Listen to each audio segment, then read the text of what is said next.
आज सावन एकादशी है। आज भारत की भूमि का वो दिन है जिस दिन मेरे देव अधिदेव महादेव वारी करते करते करते करते हरि विठ्ठल पांडुरंगा का दर्शन करने के लिए पहुंचे। संपूर्ण भारत देश के वारकरियों को, संपूर्ण भारत देश के वारी करने वालों को, उनके पावन चरणों को मैं नमन करता हूँ। महाराष्ट्र की पवित्र धरा को मैं नमन करता हूँ, जहाँ पर मेरा देव अधिदेव महादेव श्री हरिरंग विठ्ठल के दर्शन करने के लिए।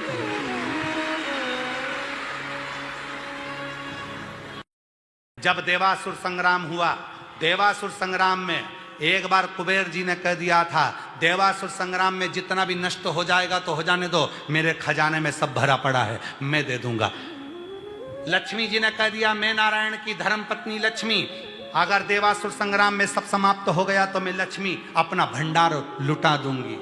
कुबेर ने सारा भंडार लुटा दिया तो भी समाप्त हो गया। लक्ष्मी ने सारा भंडार लुटा दिया तो भी समाप्त हो गया। पूरी जगह त्राही त्राही मचने लगी, हाहाकार मच गया। लोग भूखे रहने लगे, तरसने लगे, अन्न पृथ्वी नहीं दे रही थी, जल वृष्टि हो नहीं रही थी, अकाल पड़ गया, जीव जंतु मरने लगे। तब सारे देवता महादेव के पास जाकर बोले, अब लक्ष्मी के पास लक्ष्मी नहीं है, कुबेर के पास खजाना नहीं है, देवता सब खाली हो चुके हैं, देवासुर संग्राम में कुछ भी नहीं बचा, अब महादेव आप रक्षा करो, आप कृपा करो। भगवान शंकर ने लक्ष्मी जी के अहंकार को तोड़ दिया, कुबेर के अहंकार को तोड़ दिया। तब भगवान शंकर ने कहा, लक्ष्मी और कुबेर से कहो कि वो कह दें कि अब मेरा कुछ भी नहीं, सब महादेव तेरा है। तब महादेव ने एक हाथ से कुबेर को, एक हाथ से लक्ष्मी को भंडार लुटाना प्रारंभ करा।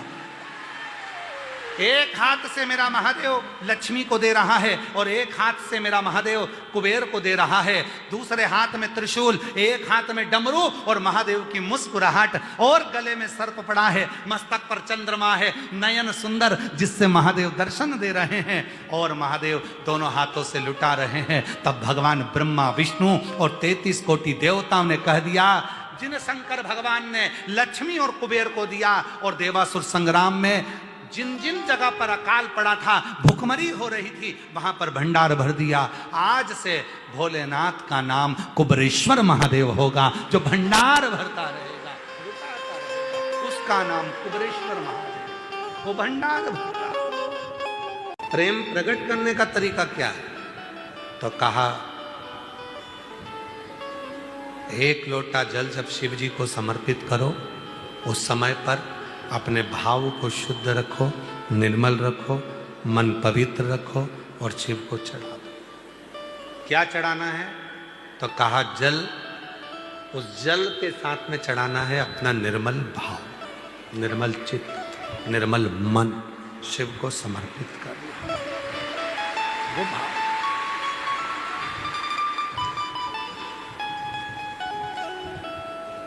कई लोग कहते हैं, गुरुजी हम बहुत टेंशन में रहते हैं,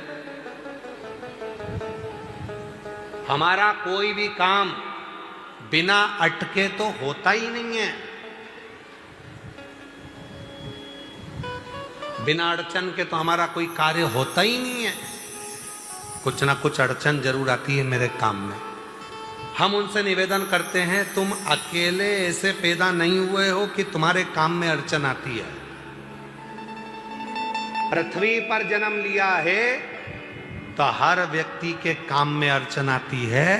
भगवान राम जी को देखो, उनके भी काम में अड़चन आई थी। राजा राम बनने वाले थे और 14 वर्ष के लिए वन चले जाए।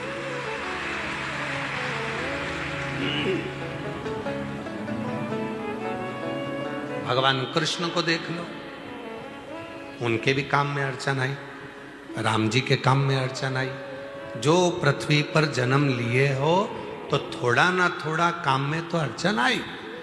और कहीं का महाराज तुमसे कह दे कि मैं ऐसा तुझे कर दूंगा, बस तू पेन लेना, और तेरा काम हो जाएगा, कोई अड़चन तेरे पास नहीं आएगी। तो तुमसे अच्छे अच्छे महाराज तो भगवान राम जी के पास भी थे।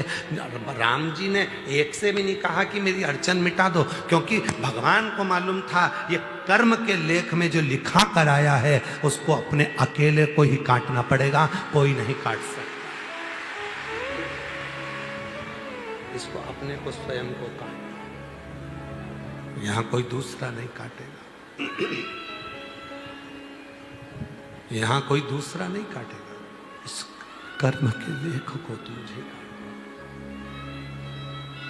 इस कर्म के लेख को कोई दूसरा नहीं काट सकता। इस कर्म के लेख को मुझे खुद को काटना, स्वयं को काटना, कोई दूसरा नहीं काटेगा। इसीलिए अड़चन आ रही है, आने दो।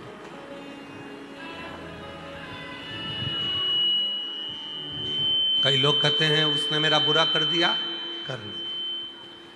कई लोग कहते हैं वो मेरे को गाली देता है, देने दो। कई लोग कहते हैं वो मेरा बुरा चाहता है, चाहने दो। तुम्हें तुम्हारे महादेव पर भरोसा नहीं है क्या?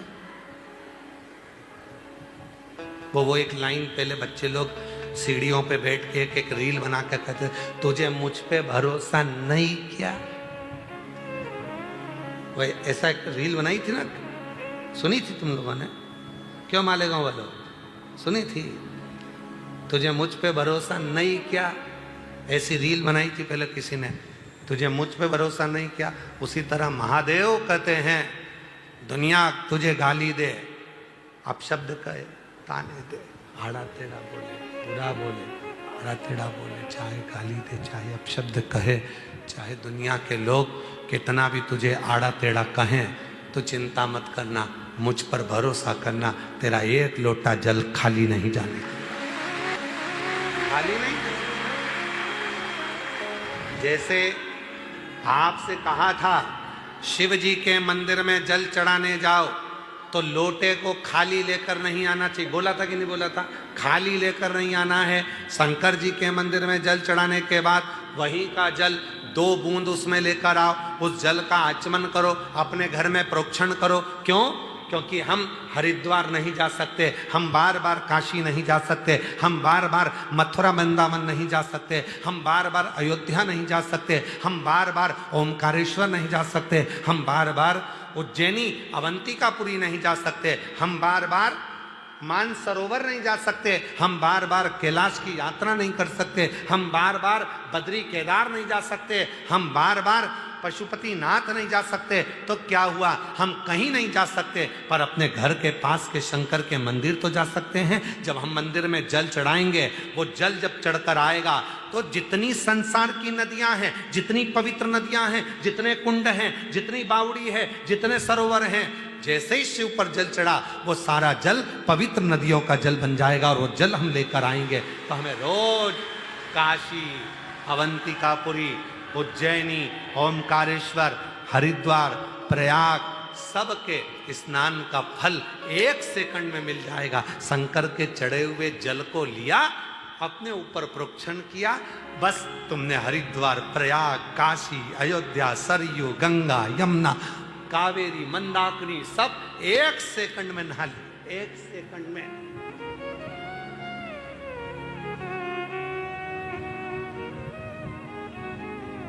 और हम तो रोज नहाते हैं, तुम नहाते हो क्या?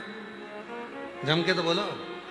हमसे कोई पूछे क्यों महाराज जी गंगा कितने दिन से नहीं नहाए, हमने कहा रोज नहाते हैं। यमुना रोज नहाते, सरयू रोज नहाते, कावेरी रोज नहाते, मंदाकिनी रोज नहाते, छिपरा रोज नहाते, नर्मदा रोज नहाते। प्रतिदिन शिव पे जल चढ़ा, जल को लाए, प्रोक्षण किया, बस स्नान 1 सेकंड में हो गया।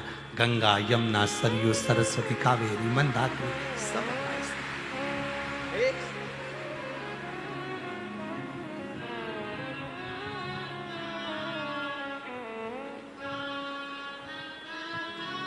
कहाँ से लाऊं गंगा, कहाँ से लाऊं यमुना, कहाँ से लाऊं गंगा, कहाँ से लाऊं यमुना।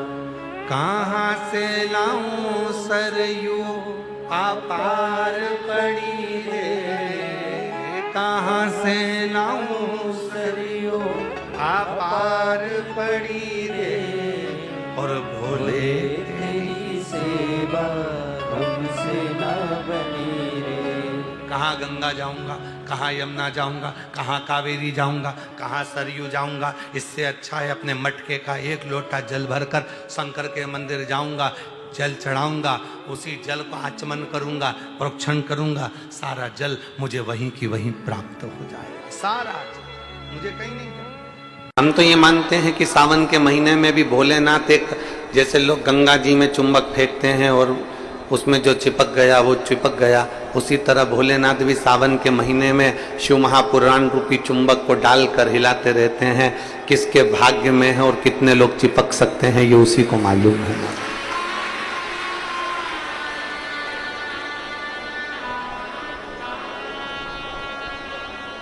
72 साल बाद ऐसा सावन आया है, और उस सावन में अगर भगवान की विरल भक्ति हमारे मुख से हो रही है, भजन हमारे मुख से हो रहा है, कीर्तन हमारे मुख से हो रहा है, तो आप और हम तो सब शिव के चरणों के दास हैं।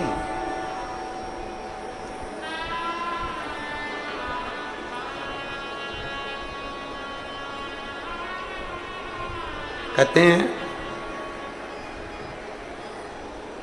शिव महापुराण की कथा कहती है, नौकरी ऐसी होना चाहिए, सर्विस ऐसी होना चाहिए जहां जाने का मन करे। ऑफिस में तुम बैठते हो और दिन भर क्लेश मचे, फाइल तुम पढ़ते हो और फाइल उठाते से तुम्हारे को मानसिक टेंशन आ जाए, जरा जरा सी बात में चिंता खड़ी हो जाए, तो वो ऑफिस जाने का मन नहीं करता, नौकरी पर जाने का मन नहीं करता।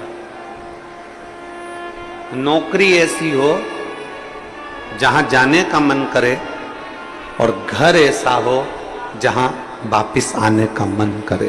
तो समझ, घर में अगर क्लेश हो रहा है, बहुत अशांति हो रही है, बहुत लड़ाई हो रही है, बहुत विवाद हो रहा है, कहीं सास का मुंह फूला रहे, कहीं बहू का मुंह फूला रहे, कहीं बेटे का, कहीं बेटी का, कहीं माँ का, कहीं पिता का, कहीं भाई, कहीं बंधु, इनके मुंह फूले रहे तो घर में आने का मन नहीं करता। पत्नी का दिन भर मुंह फूला रहेगा तो पति का घर आने का मन नहीं करेगा। माँ बाप का अगर मुंह फूला रहेगा तो बच्चों का घर आने का मन नहीं करेगा। नौकरी ऐसी हो जहां जाने का मन करे, मन करे आपका कि मुझे बड़े उत्साह से जाने। एक प्रश्न आपसे पूछते हैं, उम्मीद है कि आप लोग उत्तर अच्छा देंगे। हमने भी पढ़ाई करी, आपने भी पढ़ाई करी, हमने भी विद्या अध्ययन करा, आपने भी विद्या अध्ययन करा। जब स्कूल में पढ़ते थे, मैथ का सब्जेक्ट आता या साइंस का आता, इंग्लिश का आता, कोई सब्जेक्ट जब सामने आता, तो कोई कोई टीचर इतना अच्छा होता था कि उसके सब्जेक्ट में भले मन ना लगे पर उसके सब्जेक्ट में बैठने का मन जरूर करता था। बोलो सही है कि गलत है? और कोई कोई टीचर ऐसा होता था कि उसके सब्जेक्ट में जाने का मन नहीं करता था।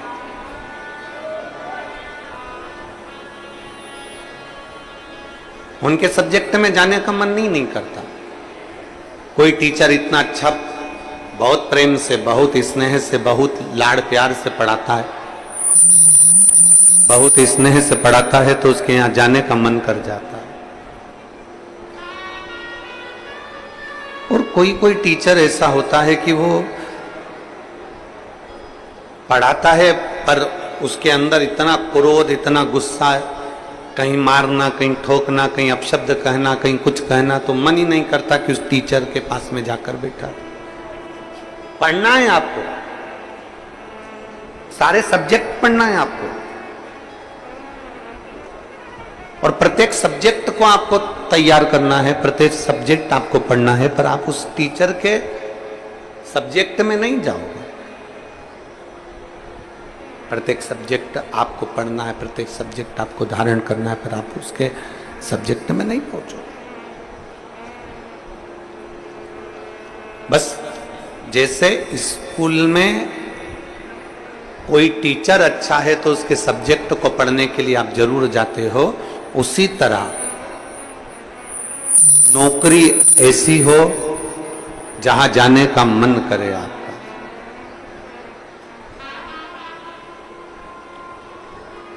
नौकरी ऐसी होना चाहिए जहां तुम्हारा जाने का मन करे, जहां तुम्हारा बार बार मन करे, 5 भी बज जाए ना तो भी मन करे कि थोड़ा आधे घंटे और काम कर लूं, 1 घंटे और काम कर लूं,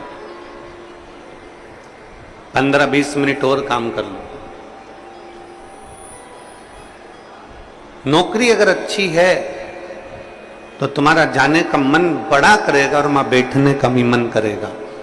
तो शास्त्र कहता है कि नौकरी ऐसी हो जहां तुम्हारा जाने का मन करे, और घर ऐसा हो जहां पर सब प्रेम से रहते हो, तो नौकरी से और दुकान से घर आने का मन करे तो समझ लो कि तुम्हारा घर श्रेष्ठ है।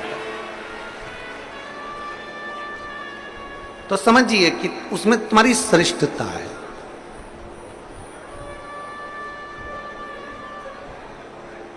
जरा जरा सी बात में अगर क्लेश हो रहा है, जरा जरा सी बात में अपशब्द बोले जा रहे हैं, तो वो श्रेष्ठता नहीं है। लोरमी वालों ने भी बहुत व्यवस्था कर रखी थी, परंतु कीचड़ इतना है, मिट्टी काली है, पानी पड़ा हुआ है, इसलिए प्रशासन भी उस चीज को हाँ नहीं भर पाया, क्योंकि उनको दिखता है कि इतना लाखों में। अब आप देखिए कि 3 पंडाल बड़े बड़े डूम भरे पड़े हुए हैं, उधर भी बाहर भक्त हैं, उधर भी बाहर भक्त हैं, और इधर देखोगे तो चारों तरफ बाहर पूरे के पूरे भक्त भरे पड़े हुए हैं। प्रशासन भी ये चीज देखता है कि इतने शिव भक्त आएंगे तो वो आराम से कथा सुने, आराम से रहें, आराम से खाएं, आराम से अपना भजन कीर्तन करें और आराम से कथा श्रवण कर कर अपने अपने घर को जाएं, किसी को कोई कष्ट ना हो। ये प्रशासन भी देखता।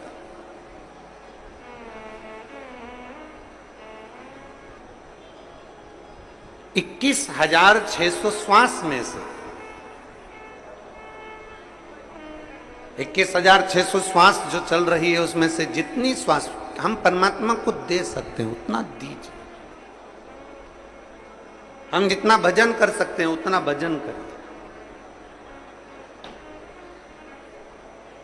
हम जितना स्मरण कर सकते हैं उतना स्मरण करें। और तेरी कृपा बिना न हिले एक भी अणु, लेते हैं श्वास तेरी कृपा से तनो तनो। हे गंगाधार मुक्ति द्वार ओंकार तू, बोले ओंकार तू। आयो शरण तिहारी शंभु तार तार तू।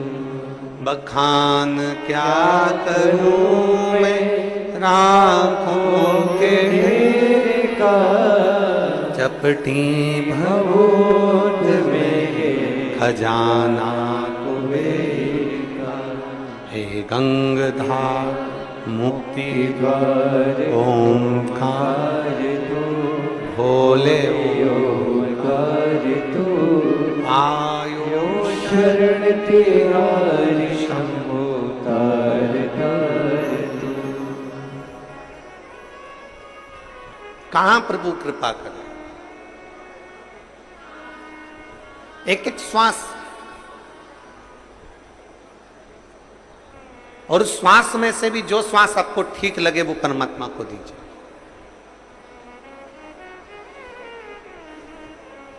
फिर निवेदन है,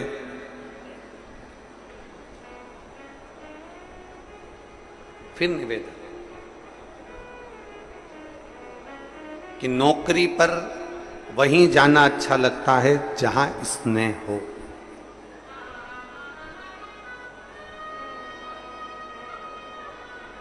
नौकरी ऐसी हो जहां जाने का मन करे, और घर ऐसा हो, जम के बोलो, जहां आने का मन करे।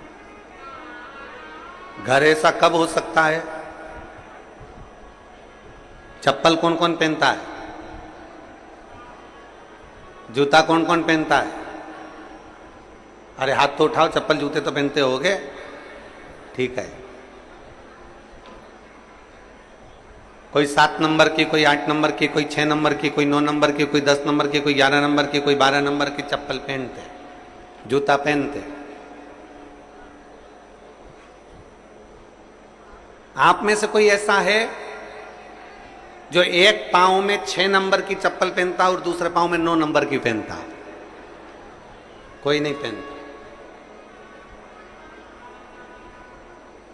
चप्पल का नंबर 1 होना चाहिए। ये 5 नंबर की है तो ये भी, बोलो बोलो जम के बोलो, 5। ये 6 की है तो ये भी 6 की। ये 8 की है तो ये भी 8 की। पर कई घर ऐसे हैं जिन घर में पति और पत्नी को भी एक ही नंबर में रहना चाहिए, पर इनका नंबर गड़बड़ हो रहा है।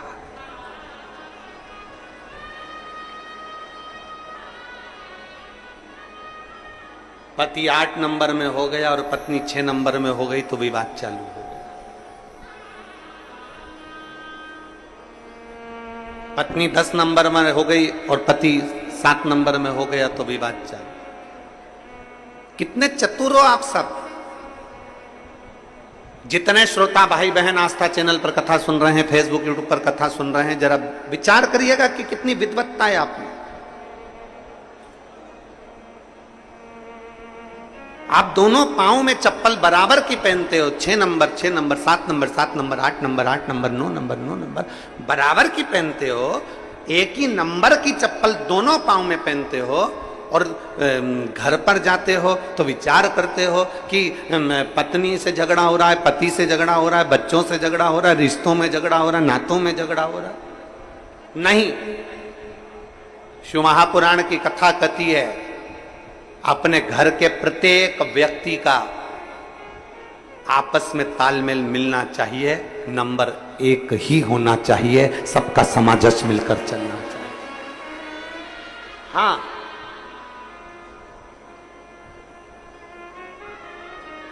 एक बात हो सकती है, कभी कभी तालमेल नहीं मिल पाता तो फिर आखिरी में छोड़ना पड़ता। तालमेल नहीं मिल पाता तो फिर छूटता है। कोई कोई चप्पल जूता ऐसा होता है कि वो काटे जाए काटे जाए काटे जाए, पांव में छाला आ जाए, पांव में तकलीफ आ जाए, काटे जाए काटे जाए काटे जाए तो फिर छोड़ना पड़ता, फिर उसको नहीं रखना। ये तो मुझे बार बार काट रहा है, मुझे बार बार परेशान कर रही है, बार बार परेशान कर रही है, तो फिर काट छोड़ से रिश्ता नहीं।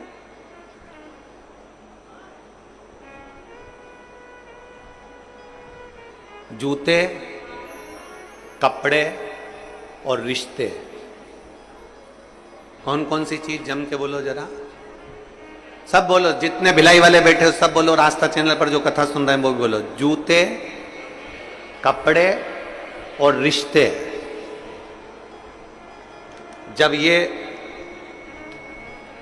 तंग करने लगे, तंग करने लगे, जूते पांवों में कष्ट देने लगे, कपड़े शरीर पर कष्ट देने लगे और रिश्ते भी हमको कष्ट देने लगे, तो समझ लेना कि ये तुम्हारे साइज के नहीं है, ये अपने साइज के नहीं। जूते अगर कष्ट दे रहे हैं पांव में तो समझ लो कि हमारे साइज के नहीं है। कपड़े पहन रहे थे, टंगा गए, यहां से फटने लगे, कहीं यहां से तकलीफ दे रहे हैं, कहीं यहां से तकलीफ दे रहे हैं, तो समझ लो कि कपड़े हमारे साइज के नहीं हैं। और रिश्ते, संबंध, दूसरे गाली नहीं दे रहे हैं, अपने ही अगर अपने को गाली दे रहे हैं अपने ही अपने को अपशब्द कर रहे हैं, अपने ही अपने को कोस रहे हैं, अपने ही अपने को आड़ा टेढ़ा बोल रहे हैं, तो समझ लेना रिश्ते भी तुम्हारे साइज के नहीं हैं, तुम इनके साइज के नहीं हो। इसलिए जो जूता कष्ट दे उसको त्याग दो, जो कपड़ा कष्ट दे उसको मत पहनो, और जो रिश्ता आपके जीवन में आपको तकलीफें देना प्रारंभ कर दे, प्रयास करो उसको एक ओर कर कर भगवान की भक्ति में रमना प्रारंभ करो।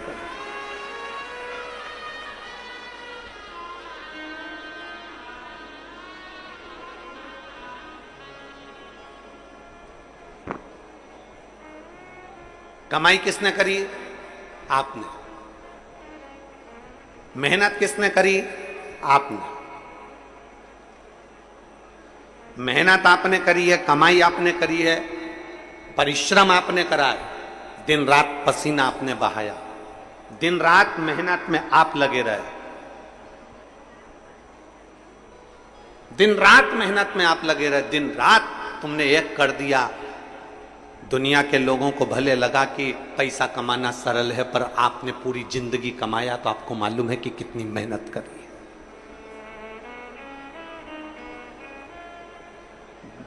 मेहनत करते करते तुम कब 55 साल के हो गए, 50 साल के हो गए, तुम्हें नहीं मालूम पड़ा।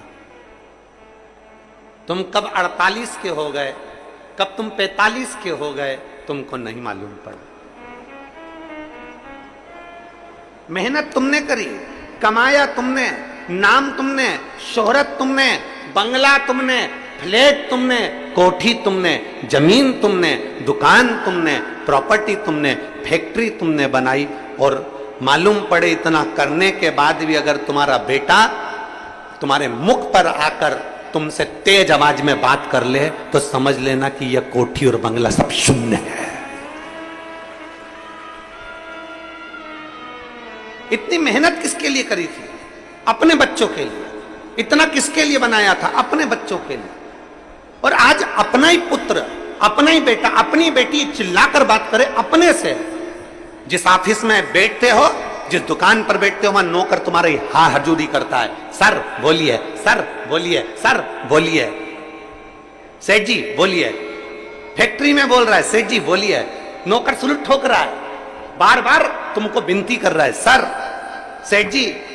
दुकान पर नौकर कहता है सेठ जी, सेठ जी, सेठ जी। दुनिया के लोग, मोहल्ले वाले कहते हैं सेठ जी, सेठ जी। और पूरी ऑफिस के लोग सर सर कर कर पुकारते हैं। और वही पिता जो अपने बच्चों के लिए कमाता है और घर पहुंचता है, और बेटा जब चिल्लाकर बोलता है, बेटी जब चिल्लाकर बोलती है, पत्नी या परिवार के व्यक्ति जब चिल्लाकर बोलते हैं, तब वो व्यक्ति अंदर से टूट जाता है कि मैंने इनके लिए करा और आज सब सुनना मुझे पड़ रहा है।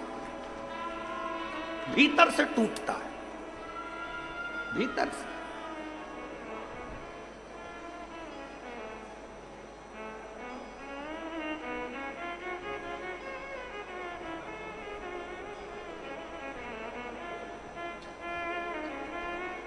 खूब पढ़ाओ बच्चों को। बेटा बेटी की एजुकेशन में कोई कमी नहीं आना चाहिए।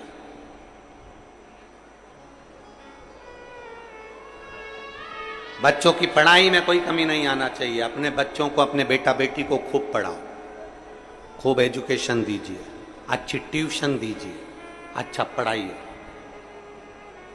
पर अपने बेटा बेटी को पढ़ाते पढ़ाते साथ में उसको शिव महापुराण की कथा भी सुनाइए, जिससे बच्चों के अंदर के संस्कार कम ना हो जाएं, वो संस्कारवान बने रहे।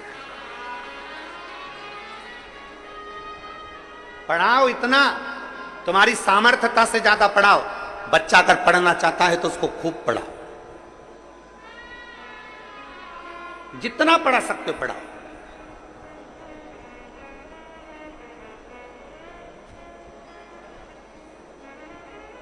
जितना जिसकी एजुकेशन है और जितना जिसमें बल है पढ़ने का, जितना जिसमें बल है।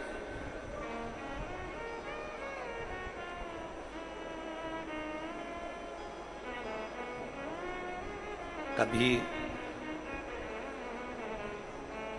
बच्चों को पढ़ाने के साथ में अगर कोई पास के पड़ोसी के, कोई तुम्हारा नीचे काम करने वाला कोई सेवादार है, कोई चौकीदार, कोई आदि कादिक है और उसका भी बच्चा पढ़ना चाहता है और उसके पास पैसा नहीं है, तो अपने पैसे से उसको एजुकेशन कराओ। अपना बेटा एक दिन बहुत बड़ा ऑफिसर बनेगा और एक छोटे से व्यक्ति के बच्चे को तुमने पढ़ाया है और उसका बेटा भी जब ऑफिसर बनेगा, भले कोई भी भूल जाए, पर जिस बच्चे के लिए तुमने खर्चा कर कर उसको पढ़ाया है, वो बच्चा कभी जिंदगी में तुम्हारा एहसान नहीं भूलेगा मरते दम तक। विद्या का दान दुनिया में सबसे बड़ा दान है। इसलिए हमारी विठलेश सेवा समिति भी, आप लोग सोचते होंगे कि हम जो दान देते हैं वो कहाँ जाता है, उस दान का हिस्सा कैसे किया जाता है, कभी विठलेश सेवा समिति में आकर देखिएगा। कभी आइए और उस समिति से आप पूछो। हमारे यहाँ एक रजिस्टर चलता है जिसमें जो बच्चे गरीब साधारण जिनको बहुत पढ़ना है और उनकी ललकता है कि मैं बहुत कुछ कर सकता हूं पर मेरे पास में धन नहीं है, बेटियां बेटे छोटे छोटे जिनके माँ बाप सब्जी का ठेला लगा रहे हैं, कहीं बर्तन मांज रहे हैं और वो बच्चे पढ़ना चाहते हैं, तो समिति उनका स्कूल का फीस जमा कर कर उनकी एजुकेशन कराने के लिए तत्पर रहती है। विद्या से बड़ा दुनिया में कोई दान नहीं, जितना मन सकता है दीजिए।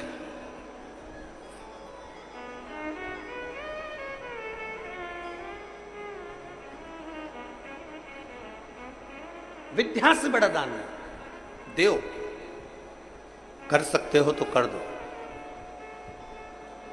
पढ़ा लो, अपने बच्चों को भी अच्छी एजुकेशन दीजिए। और कोई चाहता है कि अंकल मुझे पढ़ना है, अंकल मुझे पढ़ना है, और मैं धन्यवाद देना चाहता हूं, मैं साधुवाद देना चाहता हूं। कई छत्तीसगढ़ के भी, मध्य प्रदेश के भी, हरियाणा के भी, राजस्थान के भी, गुजरात के भी, पंजाब के भी और झारखंड के भी, जहां जहां लोग हमसे जुड़े हुए हैं, महाराष्ट्र के भी, जहां से लोग हमारे पास में जुड़े हुए हैं। जब कोरोना महामारी आई, उस कोरोना महामारी में कई बच्चों के पिताजी कम उम्र में 45-48 साल की उम्र में मर गए। बेटियां पढ़ना चाहती थी, बेटे पढ़ना चाहते थे, स्कूल में पढ़ रहे थे, नहीं है। मां विधवा बेधव्य। और अगर ये कथा सुन रहे हैं वो सारे, उनको धन्यवाद देना चाहूंगा, चाहे महाराष्ट्र के हो, चाहे छत्तीसगढ़ के हो, चाहे राजस्थान के हो, चाहे मध्य प्रदेश के हो, चाहे पंजाब के हो, चाहे हरियाणा के हो, चाहे झारखंड के हो, उनको धन्यवाद देना चाहता हूं कि जब कोरोना महामारी में जब पिता चले गया, पिता जाने के बाद मां अकेली पड़ गई और घर में 3-3, 4-4 बच्चे, उनकी एजुकेशन क्या। नवयुवक, उसकी पत्नी जो कि पति 45 साल में, 40 साल में, 38 साल में चले गए और बच्चे छोटे, और मां के पास में कोई काम नहीं, क्या करे वो। कोई मां तो अनपढ़, बिल्कुल पढ़ी लिखी नहीं, बर्तन मांज रही दूसरे के घर में। और उस समय पर जब सीहोर सूचना पहुंची विठलेश सेवा समिति को, और समिति ने यजमानों को फोन करना प्रारंभ करा, कहीं गुजरात, कहीं राजस्थान, कहीं छत्तीसगढ़ कि साहब 2 बच्चे हैं, उसका खर्चा आप उठाओगे, आप पढ़ाओगे। मैं उनको धन्यवाद देता हूं कि आज तक भी वो यजमान उन बच्चों को, 2 बच्चे, 1 बच्चों को आज तक पढ़ा रहे हैं और कोई सूचना नहीं। समिति के पास में फिर कोई बात नहीं, हम पढ़ा रहे हैं उस बच्चे को। जब उसके चेहरे से, जब वो बच्चे कुबेरेश्वर धाम पर आते हैं और मिलते हैं, जब उनके चेहरे से पूछो बेटा पढ़ाई कैसी चल रही है, गुरुजी बहुत बढ़िया, अंकल खर्चा, वो तो कभी हमारे सामने नहीं आते, वो तो बस स्कूल में फीस पहुंचा देते हैं और हमारी ट्यूशन की फीस पहुंचा देते हैं और पढ़ा देते हैं गुरुजी। वो एहसान उस बच्चे की जिंदगी में, छोटे से बच्चे की जिंदगी में, बुद्धि में बैठ गया कि मेरा पिता नहीं था तब इसने मुझे पढ़ाया। जब वो IAS ऑफिसर बनकर बैठे, जब वो पद पर ऊंचे ऊंचे औहदे पर जब वो बेटा बेटी बैठे हैं, तो खुशी होगी हमको भी और खुशी होगी पूरे क्षेत्र को भी कि वो बच्चा कामयाब हो गया। विद्या से बड़ा कोई दान नहीं है। पढ़ाओ, अपने बेटे को भी पढ़ाओ, अपनी बेटी को भी पढ़ाओ, अपने रिश्तेदारों को पढ़ाओ। मेरा फिर निवेदन है, जैसे उस कल बच्चे ने हिम्मत कर कर कहा कि मैं 10वीं में पास हो गया। मेरा मन नहीं था पढ़ने का क्योंकि मैं फेल हो रहा था, मैं नहीं पढ़ना चाहता था, पर आपकी कथा से मुझे ये बल मिला कि एक प्रयास और करो और फिर पढ़ो। और उस बच्चे ने मेहनत कर कर 10वीं पास करी, तो वो बच्चा बोल कर जाता है कि मैं 12वीं भी आपके कहने पर पास करूंगा। ये बच्चा आज भले दुनिया के लोग हंसते हो कि 10वीं के रिजल्ट के लिए पत्र लिख दिया, 10वीं के रिजल्ट के लिए। मैं तो बच्चों को धन्यवाद दूंगा जब 8वीं का बच्चा भी मेरे पास में पत्र भेजेगा कि हम पढ़ रहे हैं, हम होशियार हो रहे हैं, हम आगे बढ़ रहे हैं। केवल 10th क्लास से ही मतलब नहीं, 8th क्लास का बच्चा भी जब भेजेगा ना लिख के कि हम मेहनत कर रहे हैं, हम आगे बढ़ रहे हैं। तुम्हारी एजुकेशन से कोई खुश हो चाहे नहीं हो, पर सियोर वाला महाराज तुम्हारी एजुकेशन से सबसे ज्यादा खुश होगा। विद्या से बड़ा कोई दान नहीं, विद्या से बड़ा कोई दान नहीं। पढ़ो,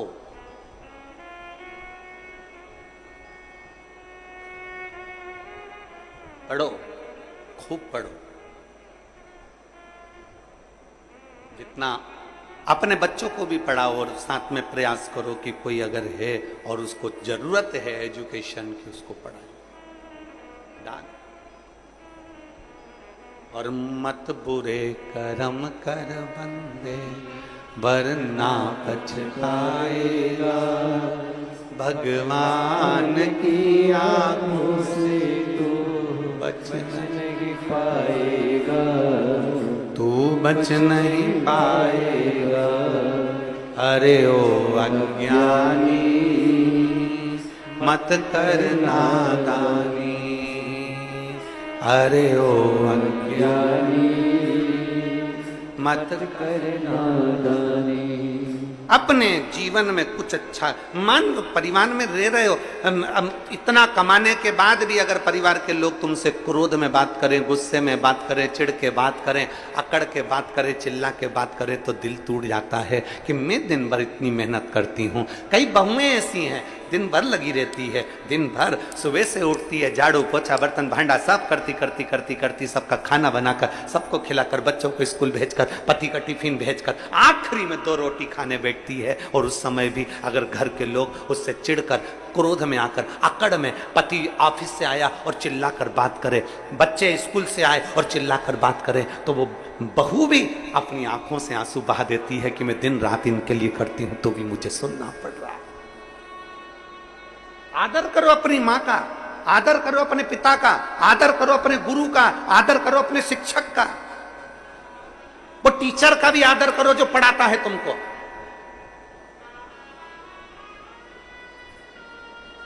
वो शिक्षक का आदर करिए जो शिक्षक तुमको एजुकेशन के लिए तत्पर करता है, पढ़ाता है।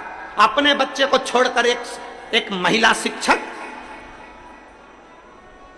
चाहे वो महिला पुलिस हो, चाहे सरकारी नौकरी करने वाली महिला कोई हो, चाहे वो महिला शिक्षक हो, अपने बच्चे को घर छोड़कर आती है और अपने बच्चे पर कम ध्यान देकर स्कूल के बच्चे पर अगर वो अच्छे से ध्यान दे रही है तो ये जान लेना कि तू एक बच्चे को छोड़कर 1000 बच्चे ऐसे तैयार कर रही है जो आने वाले समय में कहीं ना कहीं उच्च पद पर विराजमान हो। ना ध्यान दिया।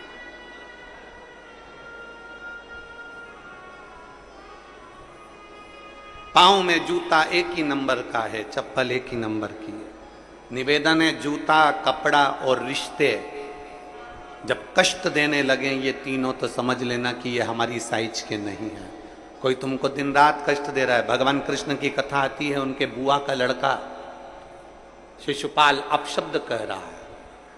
सग्गी बुआ का लड़का था भगवान कृष्ण की, सग्गी बुआ का बेटा था भगवान कृष्ण की, और गाली पर गाली दे रहा था। तो भगवान कृष्ण समझ गए थे कि जूता, कपड़े और रिश्ते जब कष्ट देने लगे तो समझ लो कि ये मेरे साइज के नहीं है, ये मेरी साइज के नहीं है।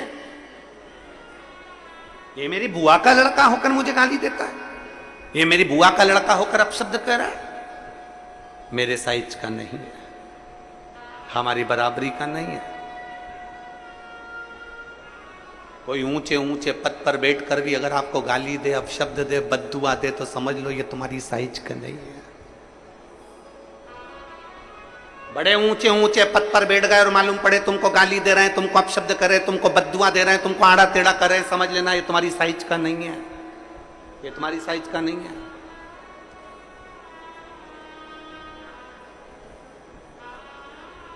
ऊंच निवास नीच करतूती, देखई न सकई पराई विभूति। ऊंचे पद पर बैठने पर भी अगर आपका सुख उनसे देखा नहीं जा रहा,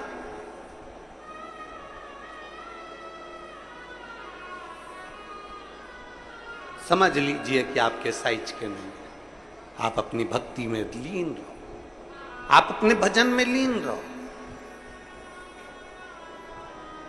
साल भर में एक बार सावन के महीने में ऑनलाइन शंकर का अभिषेक होता है। कितनी बार? जम के बोलो जरा। एक बार। साल भर में एक बार सावन के महीने में ऑनलाइन शंकर का अभिषेक होता है। कितनी बार? जम के बोलो जरा। एक बार। और रात्रि के पहले पहर शाम के 7 बजे, मतलब पहले पहर की पूजन आप और हम, पूरी दुनिया के लोग, पूरे विश्व के लोग करेंगे। शाम को 7 बजे आपको कुछ मिले चाहे ना मिले, शिवलिंग मिट्टी का जरूर बनाओ और साथ में बैठकर 7 बजे से 8 बजे तक आस्था चैनल चालू करो, मोबाइल चालू करो, टीवी चालू करो और भगवान शिव की आराधना करो। चलते चलते मान लो बीच में कहीं लाइट चली गई, नेटवर्क नहीं मिल रहा, तो चिंता मत करना। शिव जी को 1 लोटा जल और जो सामग्री लिखाई गई है, अगर दिल से श्री शिवाय नमस्तुभ्यम कहकर भी चढ़ा दोगे तो भी मेरा शंकर खाली नहीं छोड़ेगा, तुम्हारा भंडार भर के।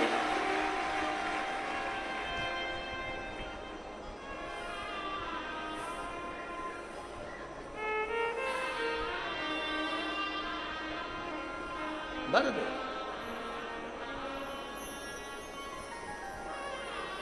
उत्साह के साथ पूजन करना।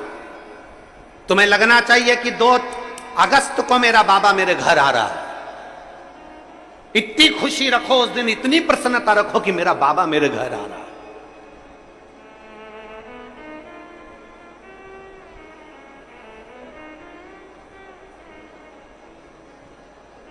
इतनी प्रसन्नता तुम्हारे भीतर होना चाहिए। Welcome to my home lord Shiv.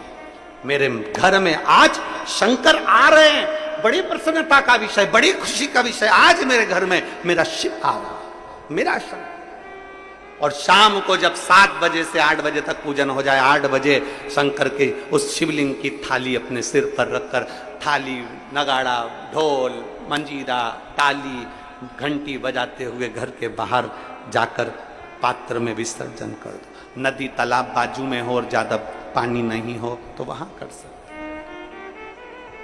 पर अपने घर के बाहर जाकर उसका विसर्जन प्रसन्न। और एक बेलपत्री शिवजी पे से चढ़ी हुई, वो 7 बेलपत्र में से एक बेलपत्र शंकर पे से चढ़ी हुई अपने पास, उसमें से कामना कर कर बाबा से, बाबा मेरी ये कामना, आज मैं प्रदोष काल में रात्रि के प्रथम पहर में शिवरात्रि का पूजन कर रही हूं। और कहते हैं रात्रि के पहले पहर की पूजन मां पार्वती जी ने भी करी है, मां सती ने, मां उमा ने करी है। जो जो मांगा भगवान शंकर ने रात्रि के पहली पहर की पूजन में वो दे दिया है, आपको भी मिलेगा। आप और हम ऑनलाइन पूजन को उसमें जुड़े करें, घर घर में शिवलिंग बने, घर घर में शंकर जाए, घर घर दरवाजा खोलकर मेरे बाबा का स्वागत करिए, मेरा शिव आ रहा है।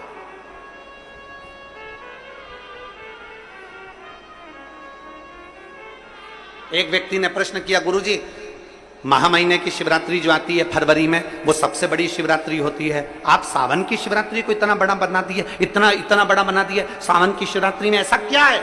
हमने कहा महाशिवरात्रि आती है तो भगवान शंकर पार्वती स्वयं आते हैं, पर पूरी सृष्टि का भार भगवान शंकर और पार्वती के हाथ में नहीं रहता, भगवान नारायण के हाथ में रहता है। 4 महीने जब भगवान नारायण विश्राम के लिए जाते हैं शेषनाग की सैया पर, तो पूरी सृष्टि का भार भगवान शंकर को दे जाते हैं। तो सावन उसी 4 महीने के अंदर पड़ता है। जब शंकर के पास पद आ जाता है, किसी व्यक्ति के पास कुर्सी आ जाए, पद आ जाए, प्रतिष्ठा आ जाए, तो साइन करने में देरी नहीं लगती है, और वो साइन की कीमत होती है। इसलिए शंकर भगवान की ये सावन की शिवरात्रि शिव क्या दे देते हैं किसी को मालूम नहीं पड़ता। मेरे भगवान शंकर किसका साइन कर दे, क्या दे दें, किसको दे दें? चोर को कुबेर बना देते हैं, भस्मासुर को अपना कंगर प्रदान कर देते हैं, लंकाधिपति रावण को सोने की लंका दे देते हैं। अगर कोई पूछे ये सब कुछ कब दिया गया, भस्मासुर को कंगन कब दिया? श्रावण के महीने में। लंकाधिपति रावण को लंका कब दी? श्रावण महीने में। कोई पूछे कि इतना सब चोर को कुबेर कब बनाया? श्रावण महीने में। क्योंकि 4 महीने मेरे शंकर के पास में पूरी सृष्टि का भार है।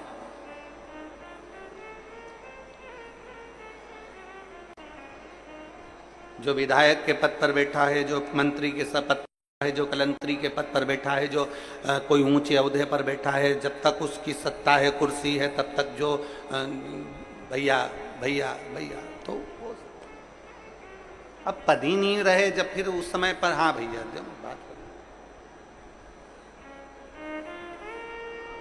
इस समय तो सावन के महीने में तो तुम जैसे भजो, जैसा तुम्हारा मन पड़ जाए वैसे भजो। शाम को 7 बजे जैसे ही शंकर जी के सामने बैठो, पूजन की थाली लगाकर शिवलिंग तैयार कर कर बैठो, भगवान की आराधना करने के लिए बैठो, उससे भजन करते हुए खूब लाड़ प्यार से। ऐसा उमंग तुम्हारे भीतर होना चाहिए कि मेरा बाबा मेरे दुख मिटाने के लिए आज मेरे घर में प्रवेश कर रहा है। करेगा। एक पत्र है, मेरा नाम ललिता यादव है, पति का नाम ऋतुराज यादव है, मैं भिलाई 3 की निवासी हूं। मेरा मोबाइल नंबर ये है। कहीं बैठी हैं क्या? कहीं बैठी हैं? अगर कहीं बैठी हो तो हाथ हिला सकती हैं। मेरा नाम ललिता यादव है, पति का नाम ऋतुराज यादव है, पता भिलाई 3 की निवासी हूं, मेरा मोबाइल नंबर ये है। कहीं बैठे हो तो हाथ हिला सकते हैं,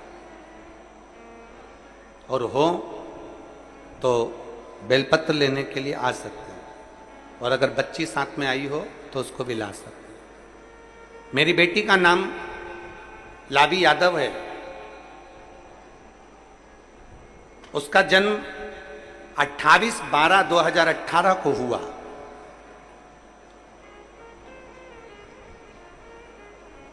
अभी क्या चल रहा है? जम के बोलो। 2024। जन्म कब हुआ है? 28/12/2018 को। मेरी बेटी जन्म से ही बोल नहीं पाती थी। हम लोग बहुत परेशान हो गए, डॉक्टर को दिखाया तो उन्होंने सीटी स्कैन किया।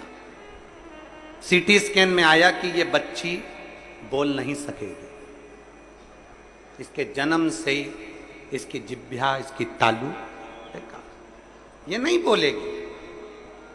डॉक्टरों ने कह दिया इसकी आवाज नहीं आ सकती कभी भी। अब करें तो करें क्या? 18 में जन्मी, 19, 20, 21, 22, 23 ये सब निकलता चले गया। अब करे क्या? बच्चे की आवाज नहीं आई, वाणी नहीं आई। तब किसी ने कहा, पड़ोस में एक दादी रहती हैं, उन्होंने कहा टीवी पर प्रदीप मिश्रा जी कथा करते हैं और शंकर की कथा का वाचन करते हैं। हमने सुना है कि शिव कथा सुनने वाले की सब मनोकामना पूर्ण होती है। तू टीवी के सामने उस बच्ची को बिठा, कथा सुनवा। छोटी सी बच्ची को हम टीवी के सामने बिठा देते, कथा सुनवाते। पशुपतिनाथ का व्रत करना प्रारंभ करा, शंकर पे चढ़ा हुआ जल पीना चालू करा। बच्ची को रोज मंदिर ले जाती, शिव जी का चढ़ा हुआ जल नंदी के पास बिठाती और पिलाती, और बेटी से कहती शिव का नाम ले, श्री शिवाय नमस्तुभ्यम बोल। बेटी बोल नहीं पाती, बहुत बहुत प्रयास किया। तब मेरे बाबा ने ऐसी कृपा करी गुरुदेव, नंदी के पास बैठकर श्री शिवाय नमस्तुभ्यम। लोग कहते हैं कि ये क्या दे दिया मिश्रा जी ने, पर कोई मुझसे पूछे श्री शिवाय नमस्तुभ्यम में क्या है, आज मेरी बेटी इतने सालों के बाद बोलना प्रारंभ कर दी। मैं बाबा को धन्यवाद देने के लिए, मैं बाबा को धन्यवाद देने के लिए आई हूं कि आज मेरी बेटी के मुख में वाणी आ गई।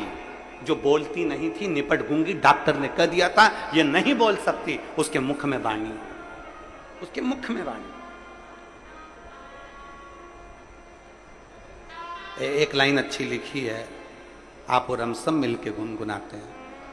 खाली ना जाता कोई दर से तुम्हारे, खाली ना जाता कोई दर से तुम्हारे, मैं भी खड़ी हूँ नंदी पाए पसारे, अपने हृदय से लगा लो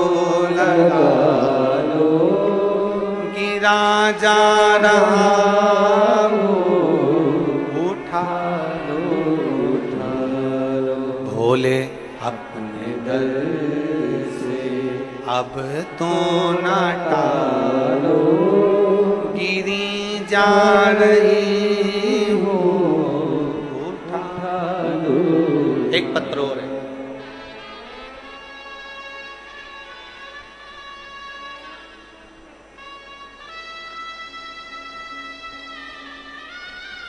मैं कमलेश कुमार साहू, नाम लिखा है इन्होंने कुसारी डीही। सही बोले हैं हम? आप ही हैं? हाथ हिलाओ एक बार। श्री शिवाय नमस्तुभ्यं। कुसारी डीही, कन्हैयापुर चौक, दुर्ग के निवासी हैं। आइए, मेरा बेटा भावेश कुमार साहू, गोत्र गुरुपंच, जन्म से सुनता नहीं है और बोल भी नहीं पाता। जब ना बोल पाता था ना सुन पाता था जन्म से, इसके कान भी नहीं थे, इसकी वाणी भी नहीं थी। डॉक्टर ने कह दिया था ये ना बोलेगा ना सुनेगा। गुरुदेव, बच्चा बड़ा होते चले गया पर इसकी आवाज नहीं आई, ना वाणी आई, ना कान की शक्ति आई। तब किसी ने कहा, सियोर वाला महाराज कथा कहता है, शिव पुराण कहता है, टीवी के सामने सुनाओ। हमने बेटे को टीवी के सामने आसन लगाकर कथा सुनवाई। बच्चे को लेकर हम सीहोर पहुंच गए। हमने सुना है सीहोर का कंकर शंकर है। हम कुबेरेश्वर धाम पर रुद्राक्ष लेकर आ गए। उस रुद्राक्ष को और कंकर को लाए, रुद्राक्ष को तांबे के कलश में गलाते, शिव जी को जल चढ़ावाते और वो जल अपने बेटे को पीने को दे देते। बच्चे को भी लेकर मंदिर जाते, नंदी के पास बिठाकर शिव नाम खिलवाते, श्री शिवाय नमस्तुभ्यम का जाप करवाते। मैं बाबा को आज धन्यवाद देने के लिए आया हूँ। डॉक्टर ने तो सर्टिफिकेट दे दिया था कि ये बोलेगा नहीं, सुनेगा नहीं। आज मेरा बच्चा बोलता भी है और सुनता भी है। मैं बाबा को धन्यवाद देने के लिए।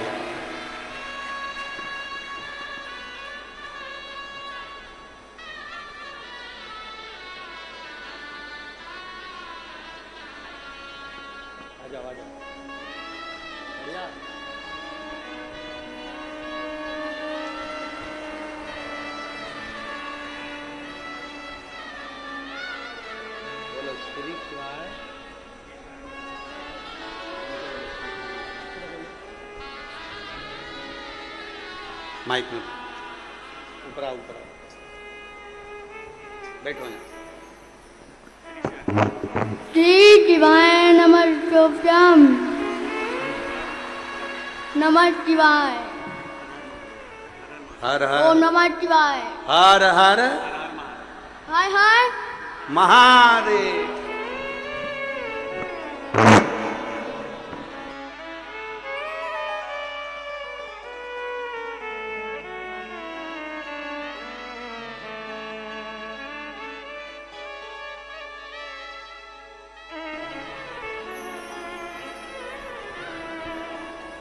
और खाली ना जाता कोई दर से तुम्हारे, खाली न जाता कोई दर से तुम्हारे, मैं भी खड़ी हूँ नंदी पाए पसारे, अपने हृदय से लगा लो लगा लो गिरा उठा जा रहा हो, उठा लो, उठा भोले अपने दर से अब तो ना डालो, गिरी जा रही हो, उठा लो। शिव पर करा गया भरोसा, शंकर ने वाणी भी दी है और श्रवण शक्ति भी दी। पत्र में इस भाई ने लिखा,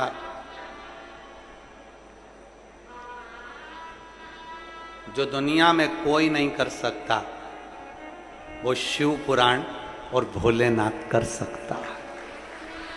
शिव पुराण कर सकती है और भोलेनाथ कर सकता है। उसमें सबसे जरूरी है आपका विश्वास, उसमें सबसे जरूरी है आपका भरोसा, उसमें सबसे जरूरी है आपकी दृढ़ता। जिस दिन आपने, जितने आस्था चैनल के श्रोता हैं और जितने बहन भाई यूट्यूब फेसबुक पर कथा सुन रहे हैं, अगर शिवरात्रि के दिन आपने ये सोच लिया कि शंकर मेरे घर में आए हैं और मेरा दुख कट, जैसे कल कहा गया था ना कि घड़ी में आप सोच लेते हो कि मुझे इतनी बजे घड़ी में अलार्म भरा और सोचा ऐसा ऐसा तो वैसा, उससे पहले उठा, तुमने सोच लिया कि मेरा दुख मेरा बाबा काटेगा, तो यह पक्का है कि दुख मेरा महादेव जरूर काटेगा। विश्वास पक्का हो गया ना, भरोसा दृढ़ हो गया।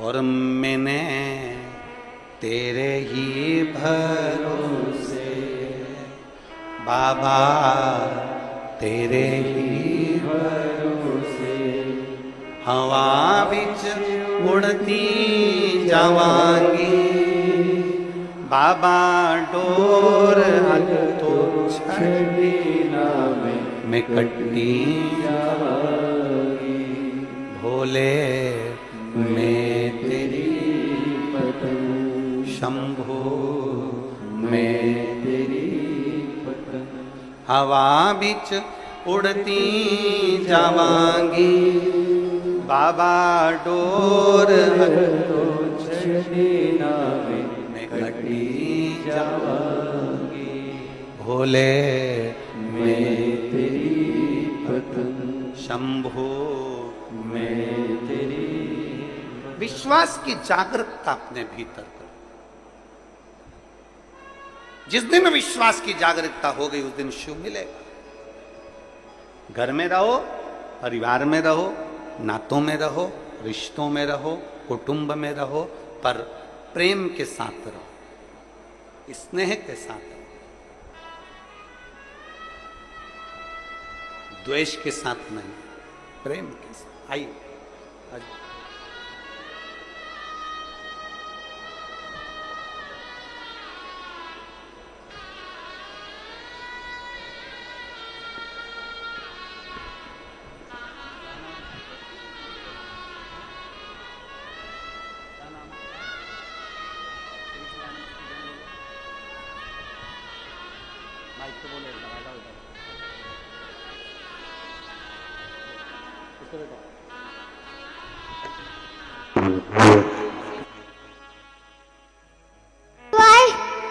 नमस्तुभ्याम, नमस्तोत्तम, हर हर महादेव।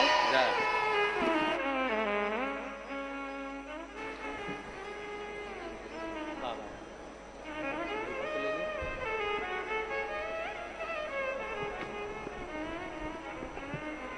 डॉक्टर ने कह दिया था कि इसकी आवाज और श्रवण शक्ति दोनों नहीं आई, पर लिखने वाले ने, वो कहते हैं ना,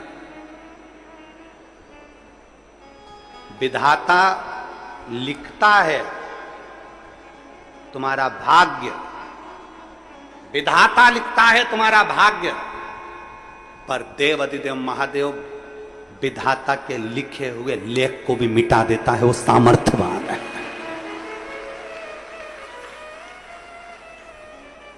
सामर्थ्यवान। विधाता लिख दिया कि तेरे तेरे जीवन में ये तकलीफ है, तेरे जीवन में ये कष्ट है, तुम एक लोटा जल तो चढ़ाओ। तुम जाओ शिव के दरवाजे, शंकर की चौखट पर एक लोटा जल चढ़ाना प्रारंभ करो। कैसे नहीं सुनेगा? हम थोड़े दिन तक लक्ष्य तक चलते हैं, फिर भटक जाते हैं। बहुत परीक्षा ली गई माता पार्वती जी की, बहुत। और पार्वती जी की बारंबार परीक्षा ली गई, बार बार परीक्षा ली गई, बार बार परीक्षा ली गई, पर माता पार्वती जी हिम्मत नहीं आ रही। पार्वती जी खुद को कमजोर नहीं समझी।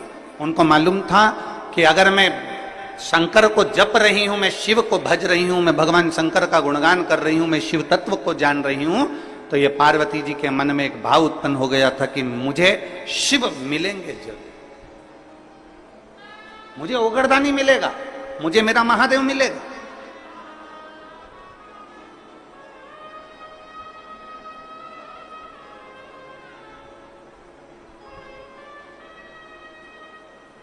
और ध्यान दें, शिव को पाने की ललकता आपके भीतर होना चाहिए।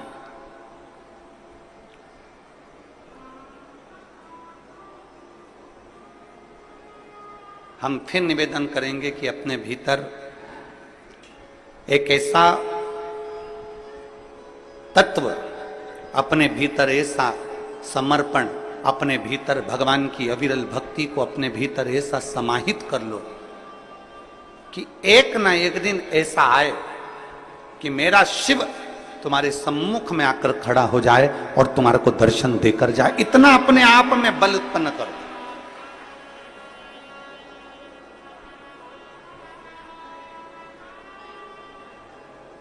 और हो सकता है, हम आपसे पूछें, अभी चीटा देखा है? चीटा बोलते हैं कि मकोड़ा बोलते हैं? यहां पे क्या बोलते हैं, चीटा की मकोड़ा? अरे जम के तो बोलो, चीटा ना। चीटा जब जन्म लेता है तो उसमें पंख रहते हैं क्या? जम के बोलो जरा।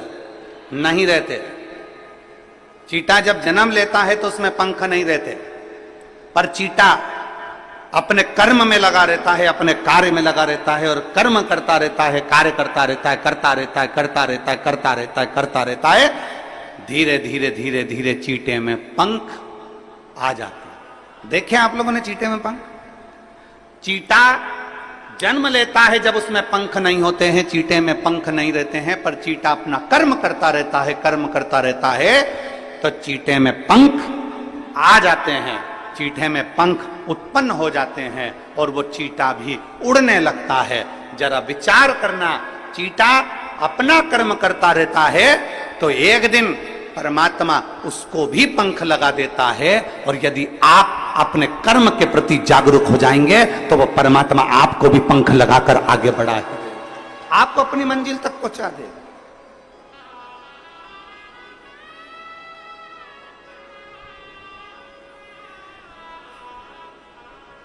चीटे में पंख नहीं होते, पर धीरे धीरे वो कर्म करता गया, कर्म करता गया, करता गया और उसमें पंख लग गए। कर्म करता गया और उसमें पंख आ गए, वो उड़ने लगा, वो आगे बढ़ने लगा। आप अपना कर्म करिए, जिस कर्म में आप लगे हुए हो प्रबलता से उसमें लगे रहिए, उसमें लगे। जिस कर्म को आप करना चाहते हो उसको कर्म को आप प्रबलता से करते रहिए। एक दिन मेरा परमात्मा भी आपको उड़ान देगा, एक दिन मेरा परमात्मा, मेरा भोलेनाथ भी आपको उन्नति की सीढ़ी पर चढ़ा देगा। आप कर्म के प्रति जागरूक तो रहो। आप कर्म के प्रति जागरूक नहीं और सोचें कि हम बहुत कुछ कर लें, हम बहुत ऊंचे उठ जाएं, हम बहुत आगे बढ़ जाएं, तो शिव महापुराण की कथा कहती है कर्म प्रधान है, आपका कर्म पहले करना है। श्रीमद् भागवत कहती है, श्रीमद् भगवत गीता कहती है, श्रीमद् भागवत कहती है, रामचरितमानस कहती है, विष्णु पुराण कहती है, गर्ग संहिता कहती है, स्कंद पुराण कहती है, नर्मदा पुराण कहती है, लिंग पुराण कहती है। ऐसी कोई पुराण नहीं जो कर्म की प्रधानता नहीं बताती। प्रत्येक पुराण कर्म प्रधान है और प्रत्येक पुराण कहती है कि आप अपने कर्म में जागरूक रहिए, आप अपने कर्म में प्रबलता बनाकर रखिए।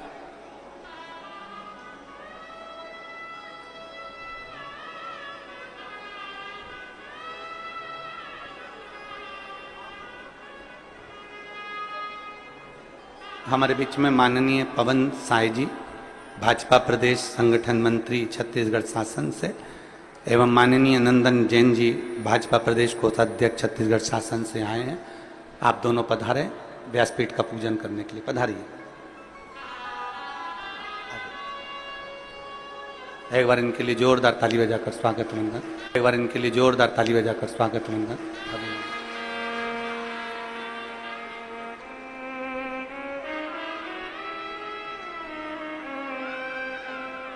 एक चींटे में भी पंख आ सकते हैं, बस उसमें कर्म की लगनता होना चाहिए।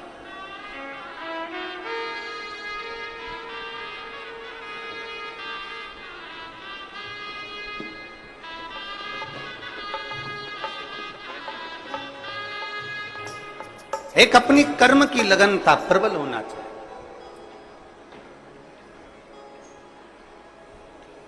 और जब हमारे कर्म की लगनता प्रबल होगी तो हम अग्रणता की ओर बढ़ेंगे। पर हम अपना कर्म पूरा नहीं कर पाते। हम उसको सोच लेते हैं मेरे बस का नहीं है, मैं नहीं कर सकता, मेरे बस में नहीं है, मैं ऐसा नहीं कर पाऊंगा, ये मेरे बस का नहीं है। नहीं नहीं, शिव कथा कहती है दुनिया का सबसे बड़ा पाप है अपने आप को कमजोर समझना। हम क्यों कमजोर समझते? और मैंने तेरे ही भरोसे बाबा, तेरे ही भरोसे हवा बिच उड़ती जावांगी बाबा, डोर हथों छड़ीना में कटी जावागी भोले मैं तेरी पतंग, शंभु मैं तेरी पतंग। माता पार्वती जी ने अपना तप किया, अपनी साधना करी, अपना लक्ष्य नहीं छोड़ा। आप अपना लक्ष्य क्यों छोड़ते? लगे रहो, थोड़ा समय लगेगा, सुनेगा। एक पत्र है,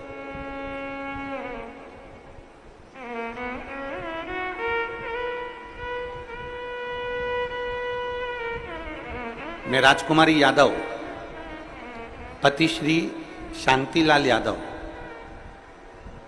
पोरिया कला, पुरानी बस्ती, वार्ड नंबर 54, दुर्ग की निवासी हूं। आप ही हैं? श्री शिवाय नमस्ते। एक लोटे जल का मैं क्या वर्णन करूं? आ जाओ, बेलपत्र लेकर चले गए।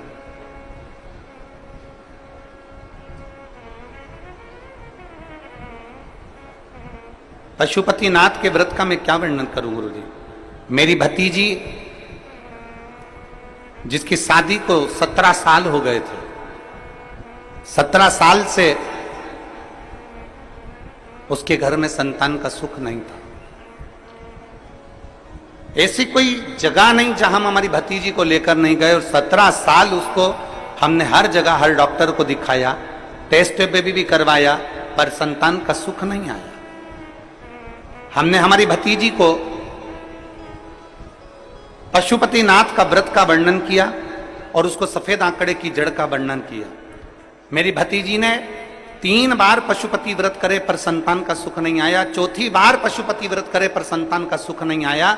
तब मेरी भतीजी ने सोच लिया कि अब मैं पशुपति व्रत भी नहीं करूंगी, अब मैं शिव को नहीं मानूंगी। तब उसके पति स्वयं कहे कि तू एक बार और कर। वो सियोर वाला महाराज कहता, हिम्मत मत हारना, बाबा देगा जरूर। 5वीं बार पशुपति व्रत करा और बाबा की कृपा ऐसी हुई कि बाबा की कृपा से 15/7/2024 को मेरी भतीजी के यहाँ 17 साल के बाद संतान की प्राप्ति, जिसका फोटो में लगा रही हूं। फोटो को आप लोग LED पर देख सकते हैं। 17 साल बाद मेरे भतीजी के यहां संतान की प्राप्ति। अर्थात वही कथा जो अभी चल रही है कि दुनिया का सबसे बड़ा पाप अगर कुछ है तो अपने आप को कमजोर समझ। हम हिम्मत क्यों हारे?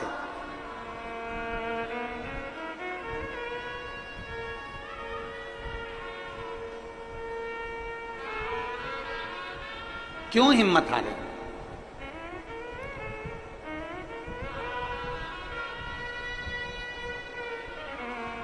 आप लोग पशुपतिनाथ का व्रत करते हो? कौन कौन ने करा है? जरा हाथ उठाओ तो।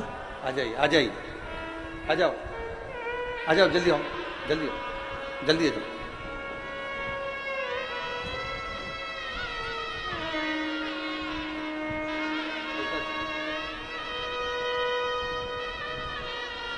मंदिर जाने वाले कम हो गए थे और दूसरी जगह जाने वाले, रविवार को जाने वाले ज्यादा हो गए थे। हम केवल 6 लेडीज ऐसी थीं जो हमारे गांव में हम भगवान को भजते थे, भगवान को मानते थे, पर हम शिव को भी नहीं जानते थे। हम तो केवल भगवान को मानते थे कि भगवान को मानना। हमारे गांव की बात बता रहे हैं गुरु जी। बाकी के सब यहां वहां जाने लगे और धीरे धीरे धीरे धीरे उन्होंने मंदिर जाना छोड़ दिया। और ऐसा नहीं गुरु जी कि कोई साधारण लोग हों और वो मंदिर छोड़ दिए हों। बहुत बड़े बड़े लोग मंदिर को छोड़कर दूसरी जगह जाने लगे। गुरुदेव, आपकी कथा सुनने के बाद में हमारे पास में पत्थर का शिवलिंग नहीं था, हमारे पास में पाषाण का शिवलिंग नहीं था। हमने कंक्रीट, सीमेंट, गिट्टी का एक शिवलिंग बनाकर तैयार करा और उसी की हमने जलाधारी बनाकर तैयार करी और उसको हमने एक वृक्ष के नीचे रख दिया। और हम रोज शिव जी के मंदिर जाना, शंकर को जल चढ़ाना चालू कर दी। हमारे उस मंदिर में नंदी नहीं है, उसने उसका फोटो भी लगाया। उस शंकर का कंक्रीट का शिवलिंग बनाकर, कंक्रीट की जलाधारी बनाकर उस पर हमने कलर पोत दिया और हम जाना चालू कर दिया। गुरुजी, हमने आपकी कथा को टीवी पर लगाकर उसकी आवाज तेज कर हमने बाहर लोगों को, जाते आते लोगों को सुनाना चालू करी। आज हमें प्रसन्नता इस बात की है कि वो पेड़ के नीचे का जो कंक्रीट सीमेंट का शिवलिंग है वहां पर भी लोगों की भीड़ होने लगी और लोग अब अपने धर्म की ओर मुड़ने लगे। ये आपकी प्रबलता है, ये आपकी प्रबलता, ये आपका विश्वास है, ये आपका भरोसा है। अब उसने पत्र जो लिखा, उस पत्र में ये सब चीज तो अपनी जगह पर है। उस पत्र में उसने जो लिखा, वो पत्र का लिखा हुआ आपके सम्मुख में, वो पत्र में उस बेटी ने लिखा कि गुरुजी, हम सीमेंट का बना हुआ, कंक्रीट का, पत्थर का, हमारे पास में पाषाण का शिवलिंग नहीं, पत्थर का शिवलिंग नहीं, हमारे पास में हमारे कंक्रीट का, हमारे सीमेंट और गिट्टी का शिवलिंग जो हमने बनाया है। अब आप हमें ये बताएं, क्या हम उस पर जल चढ़ाते हैं, हम उसकी पूजन करते हैं, तो क्या हमको शंकर जी के शिवलिंग का पुण्य मिलेगा? क्या हमें शंकर भगवान के शिवलिंग का पुण्य मिलेगा? अब मैं उस जीजी को एक बात कहना चाहता हूं। आपके मन में भी यह प्रश्न पड़ा होगा, क्या वो कंक्रीट का शिवलिंग का पुण्य मिलेगा?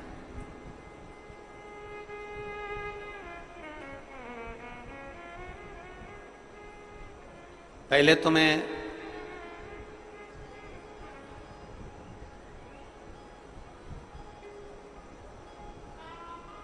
जितने ग्रामीण क्षेत्रवासी हैं और जिनके यहां शंकर का शिवलिंग नहीं है और वो चाहते हैं कि हमारे यहाँ शंकर का शिवलिंग विराजमान हो और हमारे गांव के लोग उस पर जल चढ़ाएं, तो मैं तो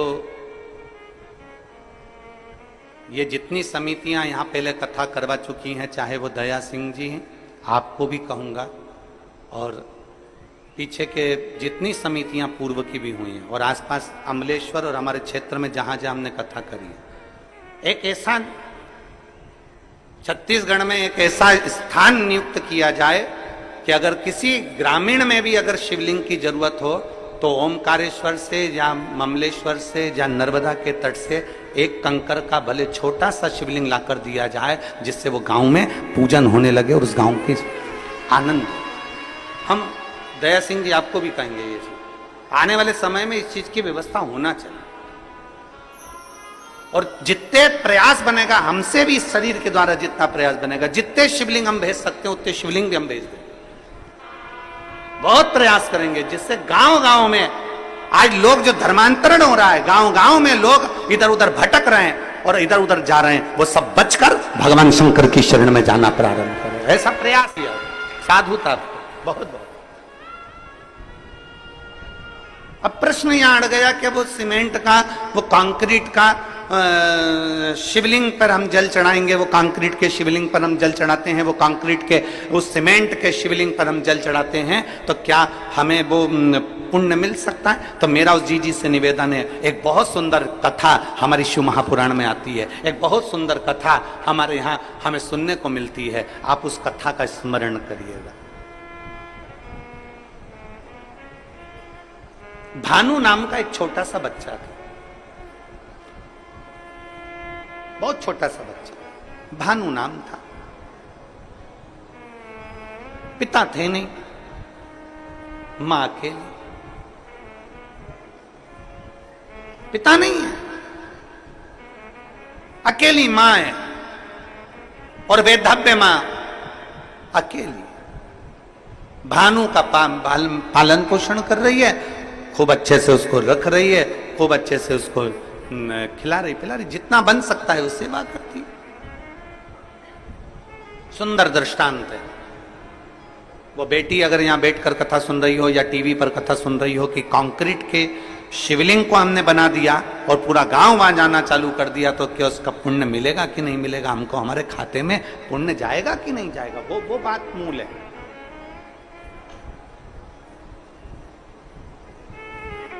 हमारे पास शिवलिंग नहीं था तो हमने वो कंक्रीट का बना दिया, तो उसका पुण्य है कि नहीं? उसके लिए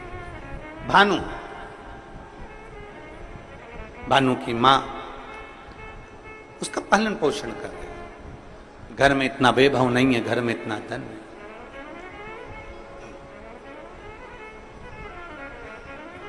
एक बात आज फिर कहते हैं, तुम्हारे घर में धन की कमी होगी ना, चल जाएगी। धन की कमी होगी तो बच्चा बचपन में रोएगा, धन की कमी होगी तो बच्चा खिलौने के लिए रोएगा, धन की कमी होगी तो बच्चा कपड़े के लिए रोएगा, धन की कमी होगी तो बच्चा गाड़ी के लिए रोएगा। अगर तुम्हारे घर में धन की कमी है ना, चलेगा, पर तुम्हारे घर में संस्कारों की कमी नहीं होना चाहिए, नहीं तो जिंदगी भर रोना पड़ेगा।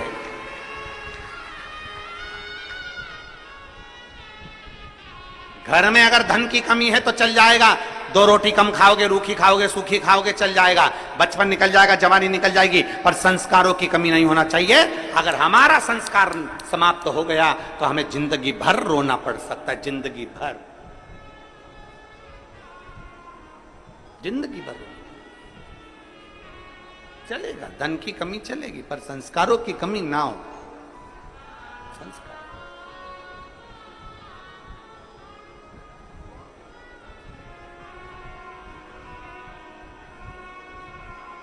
और जितना बन सकता है अपने संस्कारों में कोई कमी ना है।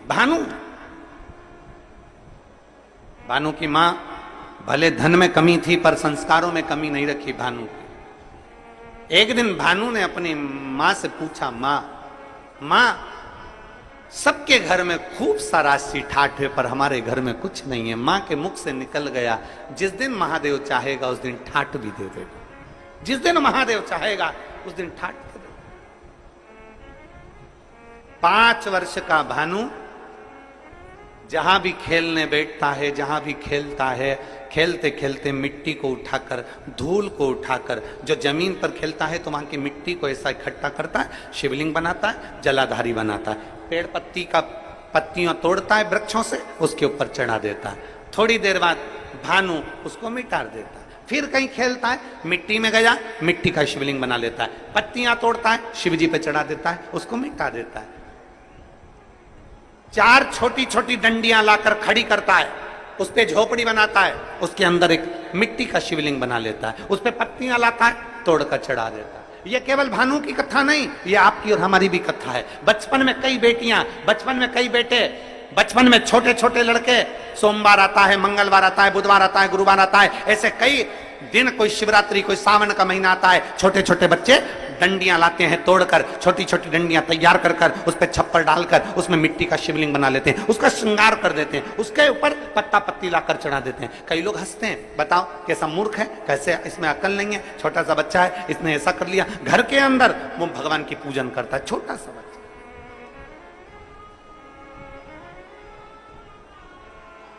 और मेरा विश्वास कहता है यहाँ छत्तीसगढ़ की जितनी मेरी जीजियां बैठी हैं, जितने मेरे जीजा बैठे हैं, जितने मेरे बेटा बेटी बैठे हैं, इन्होंने भी बचपन में जरूर मिट्टी उठाई होगी, उसको ऐसा करा होगा, आटे की लोई उठाई होगी, लोई को उठा के ऐसा ऐसा करके शिवलिंग बना लिया होगा, आटे की लोई का। चावल बनाया होगा तो चावल का।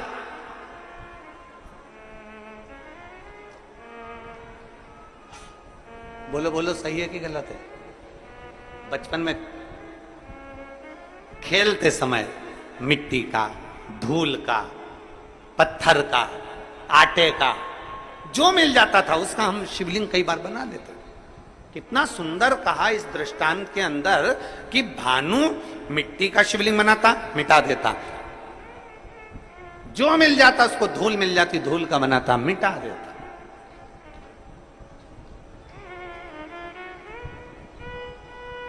शिव महापुराण की कथा कहती है भूल वश भी, भूल से भी, भूल से। कितना सुंदर कहा। कई बार बादल देखते हैं ना, बादल, कई बार बादल देखते हैं तो बादल में भी शिवलिंग का दर्शन होता है। कई बार वहां शिवलिंग आया नहीं है, वहां शिवलिंग आया नहीं है, पर बादल देख रहे हो और दूसरे भी देख रहे हैं, उनको नहीं दिख रहा है, पर आपको बादल में ऐसा लग रहा है कि ये जलाधारी है, ये शिवलिंग है, ये सामने नंदी है, ये शंकर है, ये पार्वती है। बादल में भी आपको शिवलिंग का दर्शन हो रहा है। कई बार पानी में, कई बार शिवलिंग में, कई बार वृक्ष में, कई बार बेलपत्री की पत्ती में भी शंकर के शिवलिंग का दर्शन हो जाता है। कई बार फूल में शिवलिंग का दर्शन हो जाता है। क्यों, किस लिए, किस भाव से? तो हमारे यहां दृष्टांत सागर कहता है अगर तुम्हारी नेत्रों से तुम्हें बादल में, जल में, थल में, पाषाण में, मिट्टी में, धूल में भी अगर भूल से भी तुमने शिवलिंग का निर्माण करा है या दर्शन करा है तो तुम्हें, तुम्हारे खाते में एक शिवलिंग के निर्माण का पुण्य तुम्हारे खाते में जुड़ जाता है और उसका फल तुम्हें मृत्यु के पहले प्राप्त जरूर होता है। वो मिलता जरूर है। अब बादल में शिवलिंग बना, बादल में धुएं से, भाप से शिवलिंग का दर्शन हुआ, तो यहां शिवलिंग बना नहीं है, ये आपकी दृष्टि में, आपके मन में शिवलिंग समाया था तो आपने उसको शिवलिंग बनाया। वो देख कैसा लग रहा है, ऐसा लग रहा है ना कि सामने जलाधारी है, ऐसा लग रहा है ना सामने शिवलिंग है, ऐसा लग रहा है ना कि सामने शंकर है। मतलब तुमने अपने दिल से बादल में भी शिवलिंग बनाया है, मतलब एक शिवलिंग बनाने का पुण्य तेरे खाते में जा चुका है। तुमने बेलपत्र में दर्शन करा, देखो ऐसा लग रहा है ना ये जलाधारी है, ये शिव है, ऐसा लग रहा है ना, मतलब तुमने बेलपत्र में भी शिवलिंग बनाया है, एक शिवलिंग का पुण्य तुम्हारे खाते में चला गया। केवल एक मिट्टी का बनाया, पाषाण का बनाया या कोई चीज का बनाया, ये हमारे खाते में पहुंच गया। एक शिवलिंग भले तुमने दिल से, मन से, भाव से बनाया, पर पहुंच गया।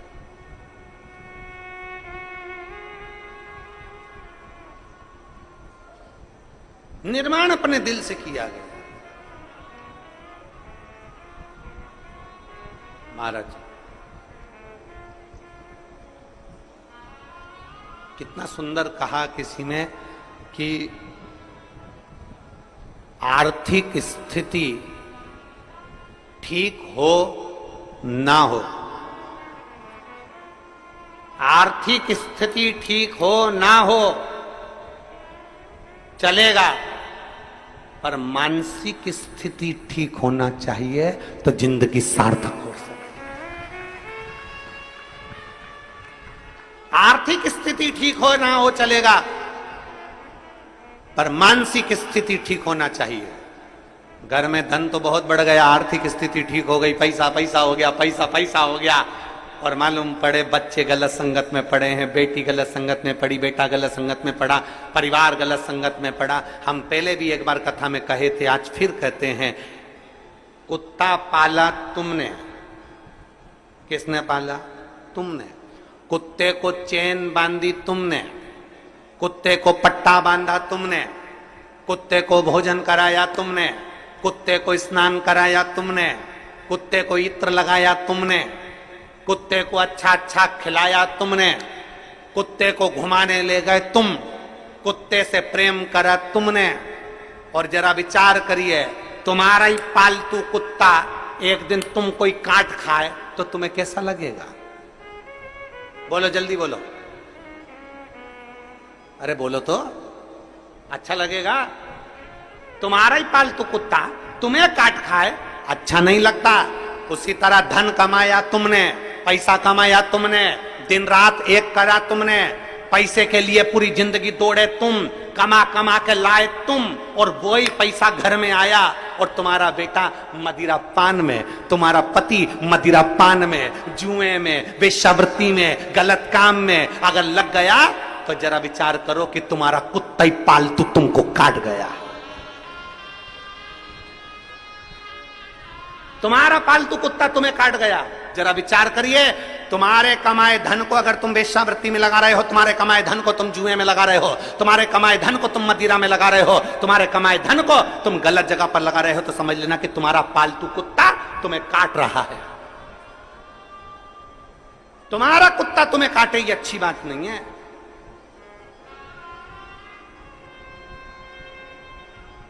अपन ने कमाया, काय के लिए कमाया था? ईश्वर राम की जिंदगी के लिए, सुख के लिए, खुशी के लिए। आर्थिक स्थिति ठीक है कि नहीं हमें उससे मतलब नहीं, पर मानसिक स्थिति ठीक होना चाहिए। घर में धन बहुत है, खूब पैसा है, एक भाई उधर एक भाई इधर, घर में खूब पैसा है, जेठानी एक दूसरे से बात ही नहीं कर रही, देवरानी बोली ही नहीं रही, ननंद आती तो मुंह फूला रहता, नंदोई आते तो आंस लेकर आते कि कहीं मिल जाएगा। आर्थिक स्थिति तो ठीक है पर मानसिक स्थिति ठीक नहीं है।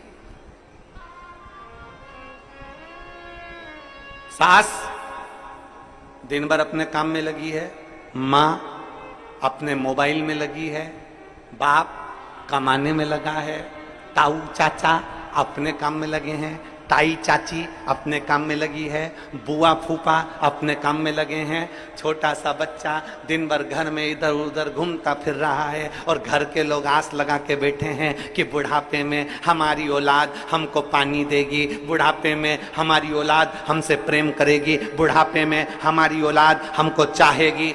बचपन में तुम अपना मोबाइल नहीं छोड़ रहे, सास अपना काम नहीं छोड़ रही, चाचा चाची अपना काम नहीं छोड़ रहे। जब तुम बच्चे को बचपन में प्रेम नहीं दे पा रहे तो बुढ़ापे में बच्चा तुमको भी प्रेम नहीं दे सकता, ये निश्चित है।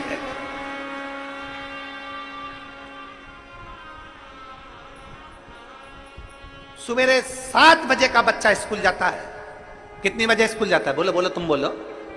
6 बजे 7 बजे बच्चा स्कूल जाता है, 8 बजे स्कूल जाता है। कितनी बजे आता है? बोलो बोलो, जम के बोलो। है 1-2 बजे आता है, 1 बजे, 2 बजे, 1:30 बजे, 3 बजे, 12 बजे, जितनी बजे भी बच्चा आता है। सुबह 8 बजे का गया बच्चा 12-1 बजे आता है, 12-1 बजे बच्चा आता है, और आते से ही बच्चा आया और आने के बाद उसको मम्मी ने बस थोड़ा बहुत खाने पीने का दिया और मालूम पड़े फिर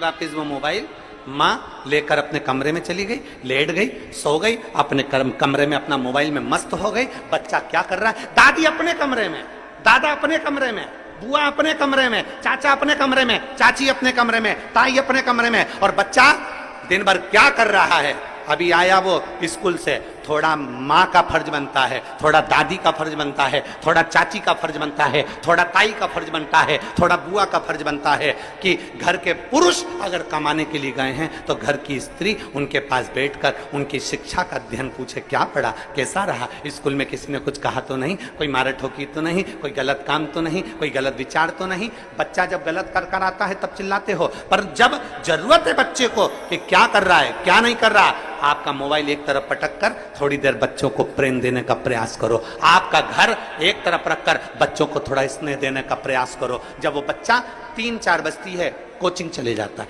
ट्यूशन चले जाता है, शाम को आता है, सोने का समय हो जाता है, आपको समय देते कहां हो बच्चों को? आप अगर अपने बच्चे को प्रेम से आधा घंटा भी दोगे तो ये निश्चित है तुम्हारे बुढ़ापे की घड़ी में बच्चा भी तुमको 1 घंटा देगा। आप अपने बच्चों को दे कहां रहे हो? आप अपने बच्चे को प्रेम कहां दे पा रहे हो? और आस लगा के बैठे हो मेरी बहू आएगी, गरम रोटी खिलाएगी। अरे ओ भिलाई वाली, आज की बहू आएगी, पति को होटल ले जाएगी, खुद खाएगी और तेरे को ठेंगा दिखाएगी। आस मत रखिए।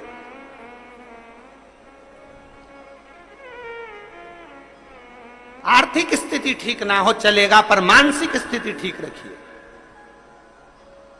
धन नहीं है ना तो भी संतुष्ट रहो, और धन है तो भी संतुष्ट रहो। धन है तो भी खुश, नहीं है तो भी खुश। हम जिस दिन से पहले दिन से यहां आए हैं भिलाई में कथा करने के लिए, दया सिंह जी जिस समय हमको एयरपोर्ट लेने के लिए गए, एयरपोर्ट से जब हमको लेके आ रहे थे उस समय से लेकर आज तक इनके मुख पे एक ही चीज रटी हुई है, गुरु जी हर साल कथा करने आओ, हम हर साल व्यवस्था करें। ऐसा एक दिन नहीं गया कि इन्होंने, इस व्यक्ति ने एक बार भी अगर छोड़ दिया हो, ऐसा कोई दिन नहीं गया। रोज एक ही बात, गुरु जी सावन का महीना या कोई भी महीना आप दे दिया करो, साल में एक बार हमारे भिलाई वासियों को शिव महापुराण की कथा सुनने को मिल जाए। बस प्रयास साधु ताया, ऐसा प्रयास।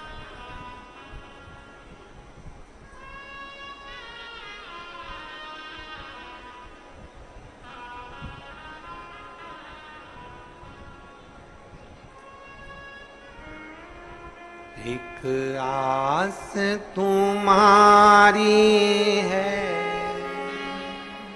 विश्वास तुम्हारा है, भोले बाबा सुन भी लो ये मेरी कहानी, बड़ी दूर किनारा है, हस्ती भी पुरानी है, बड़ी दूर किनारा है, कश्ती भी पुरानी है, भोले बाबा सुन भी लो ये मेरी कहानी है, मैंने तुमको पुकारा है,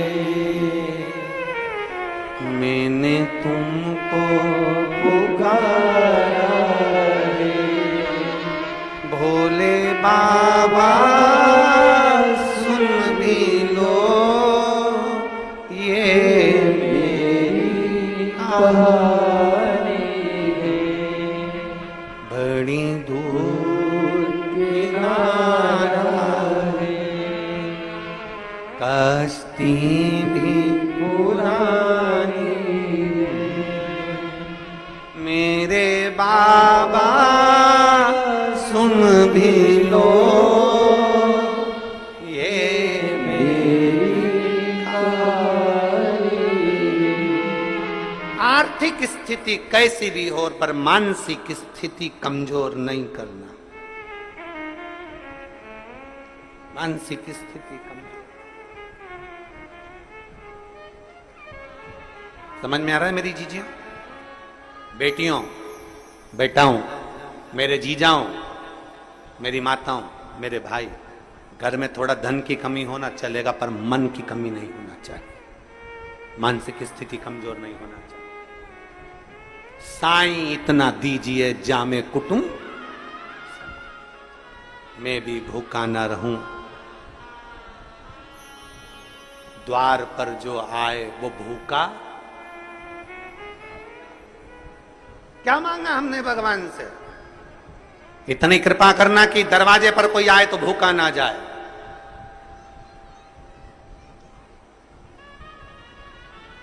इतनी कृपा करना कि द्वार पर कोई आए तो खाली ना जाए। इतनी दया जरूर कर।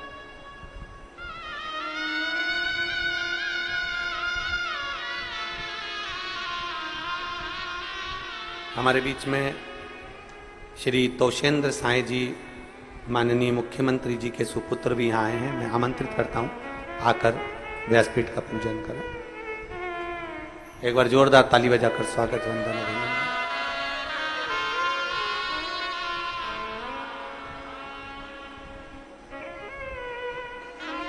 एक अपने भीतर एक बलता, एक अपने भीतर एक विश्वास,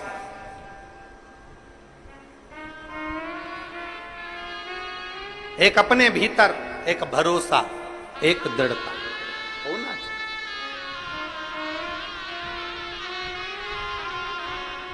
बड़ी दूर किनारा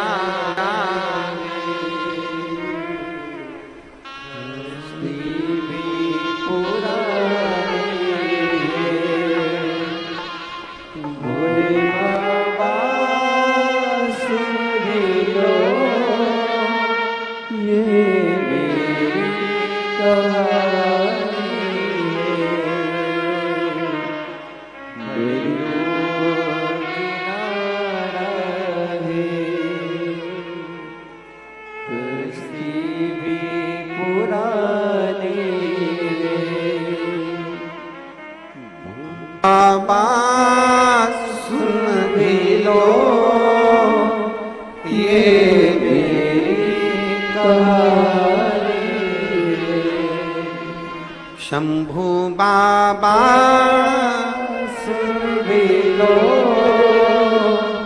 ये मेरी कहानी।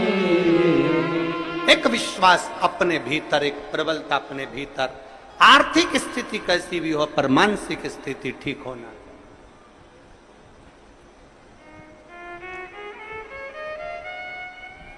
मन ठीक रखिए। बेटी ने प्रश्न किया कि कंक्रीट से बना हुआ शंकर का पूजन कर रहे हैं, क्या पुण्य मिलेगा? शास्त्र कहता है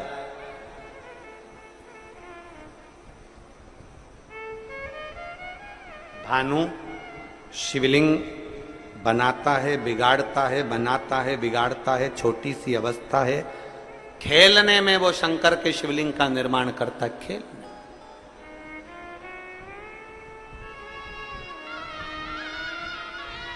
उसका फल मिलेगा।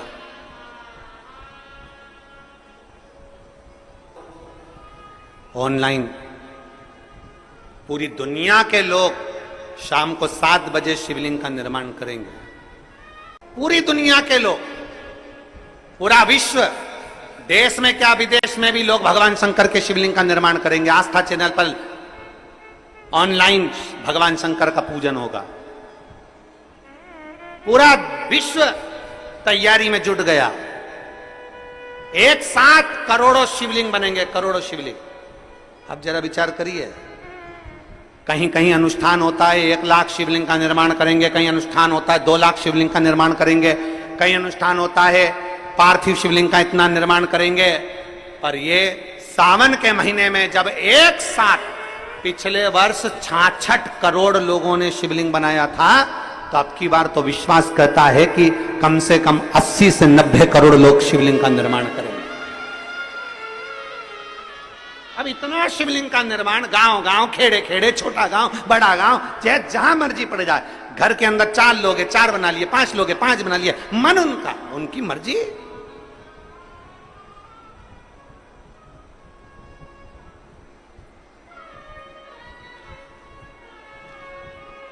इतना शिवलिंग बनेगा और इतना शिवलिंग का निर्माण होगा। तो जरा विचार करिए, आप जब अपने घर में शिवलिंग का निर्माण करेंगे तो क्या मेरा भोलेनाथ जब तुम्हारे घर में आएगा तो ऐसे ही चले जाएगा क्या? घर में अगर मेहमान आते हैं तो घर के बच्चों को कुछ देकर जाते हैं। तो मेरा शंकर अगर साल में एक बार सावन की शिवरात्रि को तुम्हारे घर में आता है तो कुछ ना कुछ देकर जरूर जाता है, खाली नहीं छोड़ सकता। ऐसे ही नहीं जाएगा, खाली नहीं जाएगा, कुछ कुछ देकर जाएगा। अब वो तुमने बनाया, भानु ने बनाया शिवलिंग, मिटा दिया मिट्टी का, धूल का, जो शिवलिंग बनाया वो मिटा दिया, जो शिवलिंग बनाया वो मिटा दिया, पुण्य इकट्ठा हो गया उसका। उसका जो पुण्य बड़ा प्रबल होता है, शिवलिंग का पुण्य। हमने कई बार व्यासपीठ से कहा, बन सके तुम कर सकते हो तो महीने में, हफ्ते में, 15 दिन में, 20 दिन में, 1 महीने में, 2 महीने में, 3 महीने में, 4 महीने में, 6 महीने में, 8 महीने में, साल भर में अपने घर में जो कुंड है, पेड़ पौधे हैं या कोई गमला है, उस गमले की मिट्टी को ऊंचा उठा लिया करो, शिवलिंग बना लिया करो, उसी की पूजन करके मैं विसर्जन कर दिया। उसका पुण्य कितना है, उसका फल कितना है? भानु जैसे भगवान शंकर का भजन करता करता करता करता शिव को प्राप्त हो गया, भगवान शिव को प्राप्त कर ही लिया उसने। पार्वती जी ने भगवान शिव की आराधना करते करते करते करते करते करते शिव को प्राप्त कर ही लिया। तारकासुर असुर है, पर उसने जो वर मांगा था वो मांगा था कि भगवान शंकर के पुत्र द्वारा मेरे प्राण छूटे।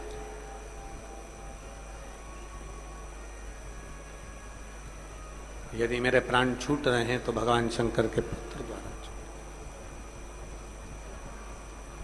जो मांगा वो मिला, जो मांगा है वो मिला। तारकासुर ने मांगा था कि मैं शंकर जी के पुत्र के द्वारा मरूं, वही हुआ। षडानंद कार्तिकेय जी का प्रागट्य होता है और मां पार्वती जी ने कह दिया तारकासुर का संहार तुम्हें करना है। जिस तारकासुर के हृदय में, दिल में शिव बसे हुए हैं,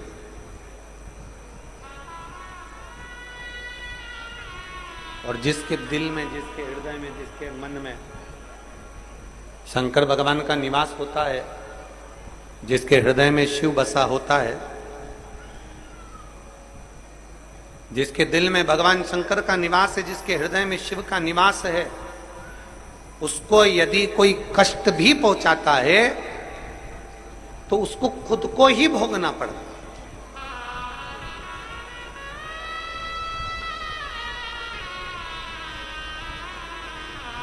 भगवान शंकर की कथा कहती है, शिव महापुराण की कथा कहती है, भगवान शंकर का चरित्र कहता है कि शिव सब कुछ माफ कर सकते हैं।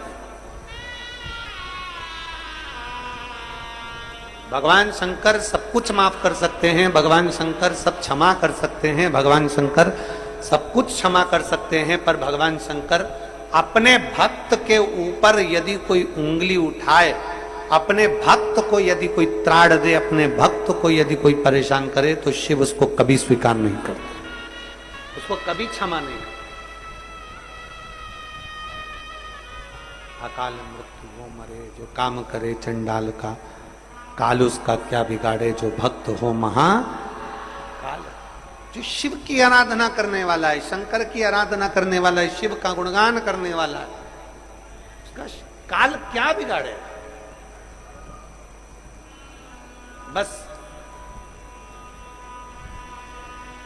तुम जाओ कार्तिकेय, तुम जाकर तारकासुर का संहार करिए, तुम जाकर तारकासुर का संहार करिए,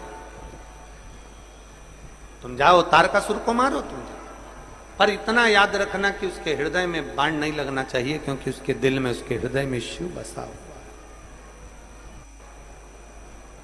उसके हृदय में, उसके चित्त में शंकर बसा हुआ। ठीक है, तारकासुर को मारने के लिए कार्तिकेय जी गए और बाणों पर बाण चलाए गए, पर तारकासुर के दिल में, हृदय में बाण नहीं छोड़ा गया। मन में एक बार यदि शिव आ गया, मन में एक बार यदि देवाधिदेव महादेव समाहित हो गया, तो फिर तुम्हें चिंता करने की जरूरत नहीं है। चिंता करेगा तो देवाधिदेव महादेव स्वयं करेगा।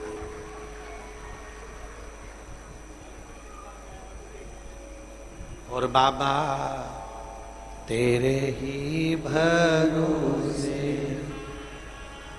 भोले तेरे ही भरोसे, हवा बिच उड़ती जावागी, बाबा डोर हटो छड़ी नागे में कटी जावागी, भोले मैं तेरी पत्नी, शंभो मैं तेरी पत्नी। शिव पुराण कहती है, भगवान शंकर का संवाद कहता है, सब्जी में सारे मसाले डाल दो, सब्जी में सारी ग्रेवी डाल दो, सब्जी को तुम पूरा तैयार कर लो, पर सब्जी में अगर नमक नहीं होगा तो ईमानदारी से बोलो सब्जी में स्वाद आएगा? जम के बोलो जरा। नहीं। सब्जी में सब कुछ डाला, ग्रेवी भी डाली, मसाले भी डाले, गरम मसाला भी डाला, हींग भी डाली, सामान भी डाला, तुमने जो बन सकता था, पनीर अधिक अधिक अधिक, दही दूध जो डालना था तुमने सब्जी में सब डाला। पर सब्जी में अगर नमक नहीं है तो सब्जी में स्वाद नहीं। सब्जी में नमक डालोगे तो स्वाद आएगा। उसी तरह तुम पशुपति व्रत कर रहे हो, तुम सफेद आंकड़े की जड़ का प्रयोग कर रहे हो, तुम भगवान शंकर को जल चढ़ा रहे हो, तुम रोज शिव जी के मंदिर जा रहे हो, तुम शंकर जी के अनुमोदन कर रहे हो, तुम शंकर का गुणगान कर रहे हो, तुम शिव की स्तुति कर रहे हो, शंकर का भजन कर रहे हो, सब कुछ कर रहे हो। सब्जी में नमक डलेगा तो स्वाद आएगा। और तुम सब कुछ करो, शंकर पे जल भी डालो, मना नहीं है, पर शंकर को जल डालो, चाहे शिव का नाम भजो, भजन करो, इसमें मन का होना जरूरी है। सब्जी में नमक होगा तो स्वाद आएगा, और भजन में जल डालने में मन होगा तो महादेव भी जरूर आएगा। महादेव ऐसे नहीं आता जब तक कि आपके मन नहीं होता। हृदय होगा तो महादेव आएगा।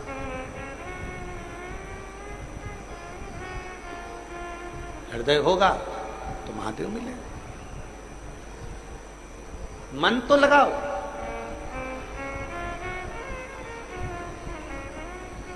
दिल में शिव को बिठाने का प्रयास करिए। हृदय में भगवान शंकर को बिठाने का प्रयास करिए। तारकासुर के प्राण छूट गए। तारकासुर के 3 पुत्र हैं, तारकाक्ष, विदुम्माली, कमलाक्ष। तीनों उपद्री हैं।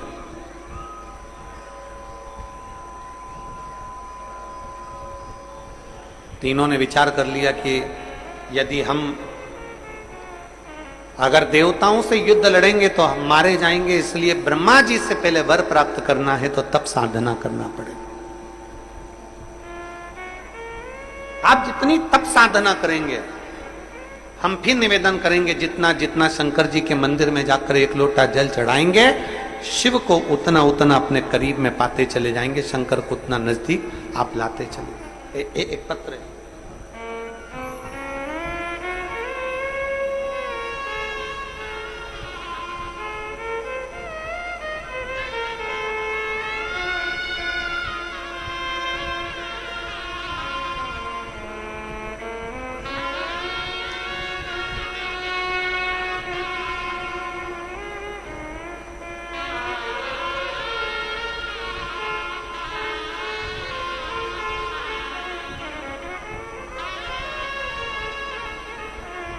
मैं पूनम उपाध्याय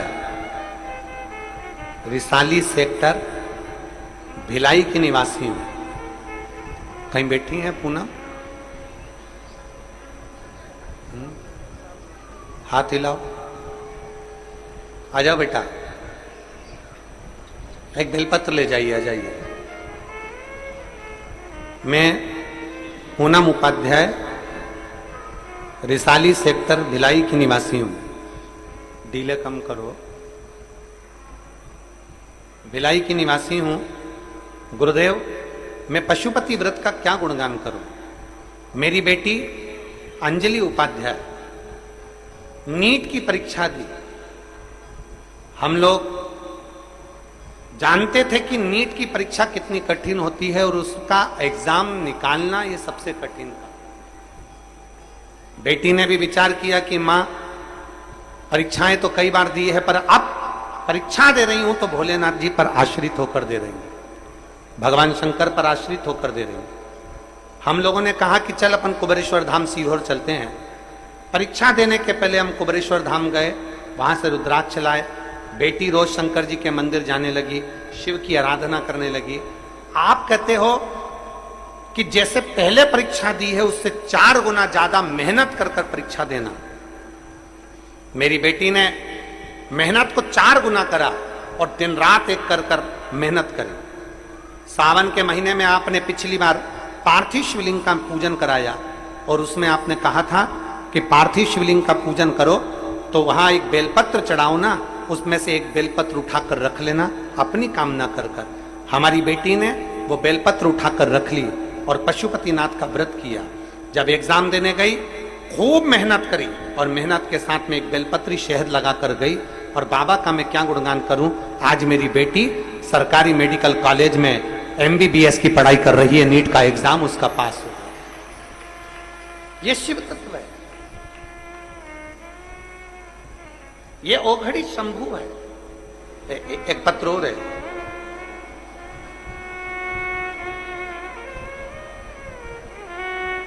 सरिता डागा। सरिता डागा राजनंद गांव से आई हैं। कहीं बैठी हो सरिता डागा? श्री शिवाय नमस्ते। बेटी बहू आई है क्या? नहीं आई है। आप आ जाओ, बेलपत्र ले जाना। मैं सरिता डागा राजनंद गांव से आई हूं। मैं व्यासपीठ की कथा का क्या वर्णन करूं? आप जो संपूर्ण बेटा बेटी के दिल में जो विश्वास पैदा करते हो ना, उससे बेटा बेटी आगे बढ़ते हैं। गुरुदेव, मेरी बेटी और मेरी बहू दोनों ने CA की पढ़ाई करी, पर वो उत्तीर्ण नहीं हो पा रहे थे, पास नहीं हो पा रहे थे। फिर आपकी कथा सुनना प्रारंभ करा और बेटी और बहू ने विचार कर लिया कि अब हमको शिव मंदिर जाना है। मेरी बेटी बहू ने शंकर जी के मंदिर जाना चालू करा, मेहनत को 4 गुना बढ़ा दिया। आप लोग कहते हैं कि मेहनत ज्यादा करो, तो मेरी बेटी और बहू ने मेहनत करना प्रारंभ करा और खूब मेहनत करा।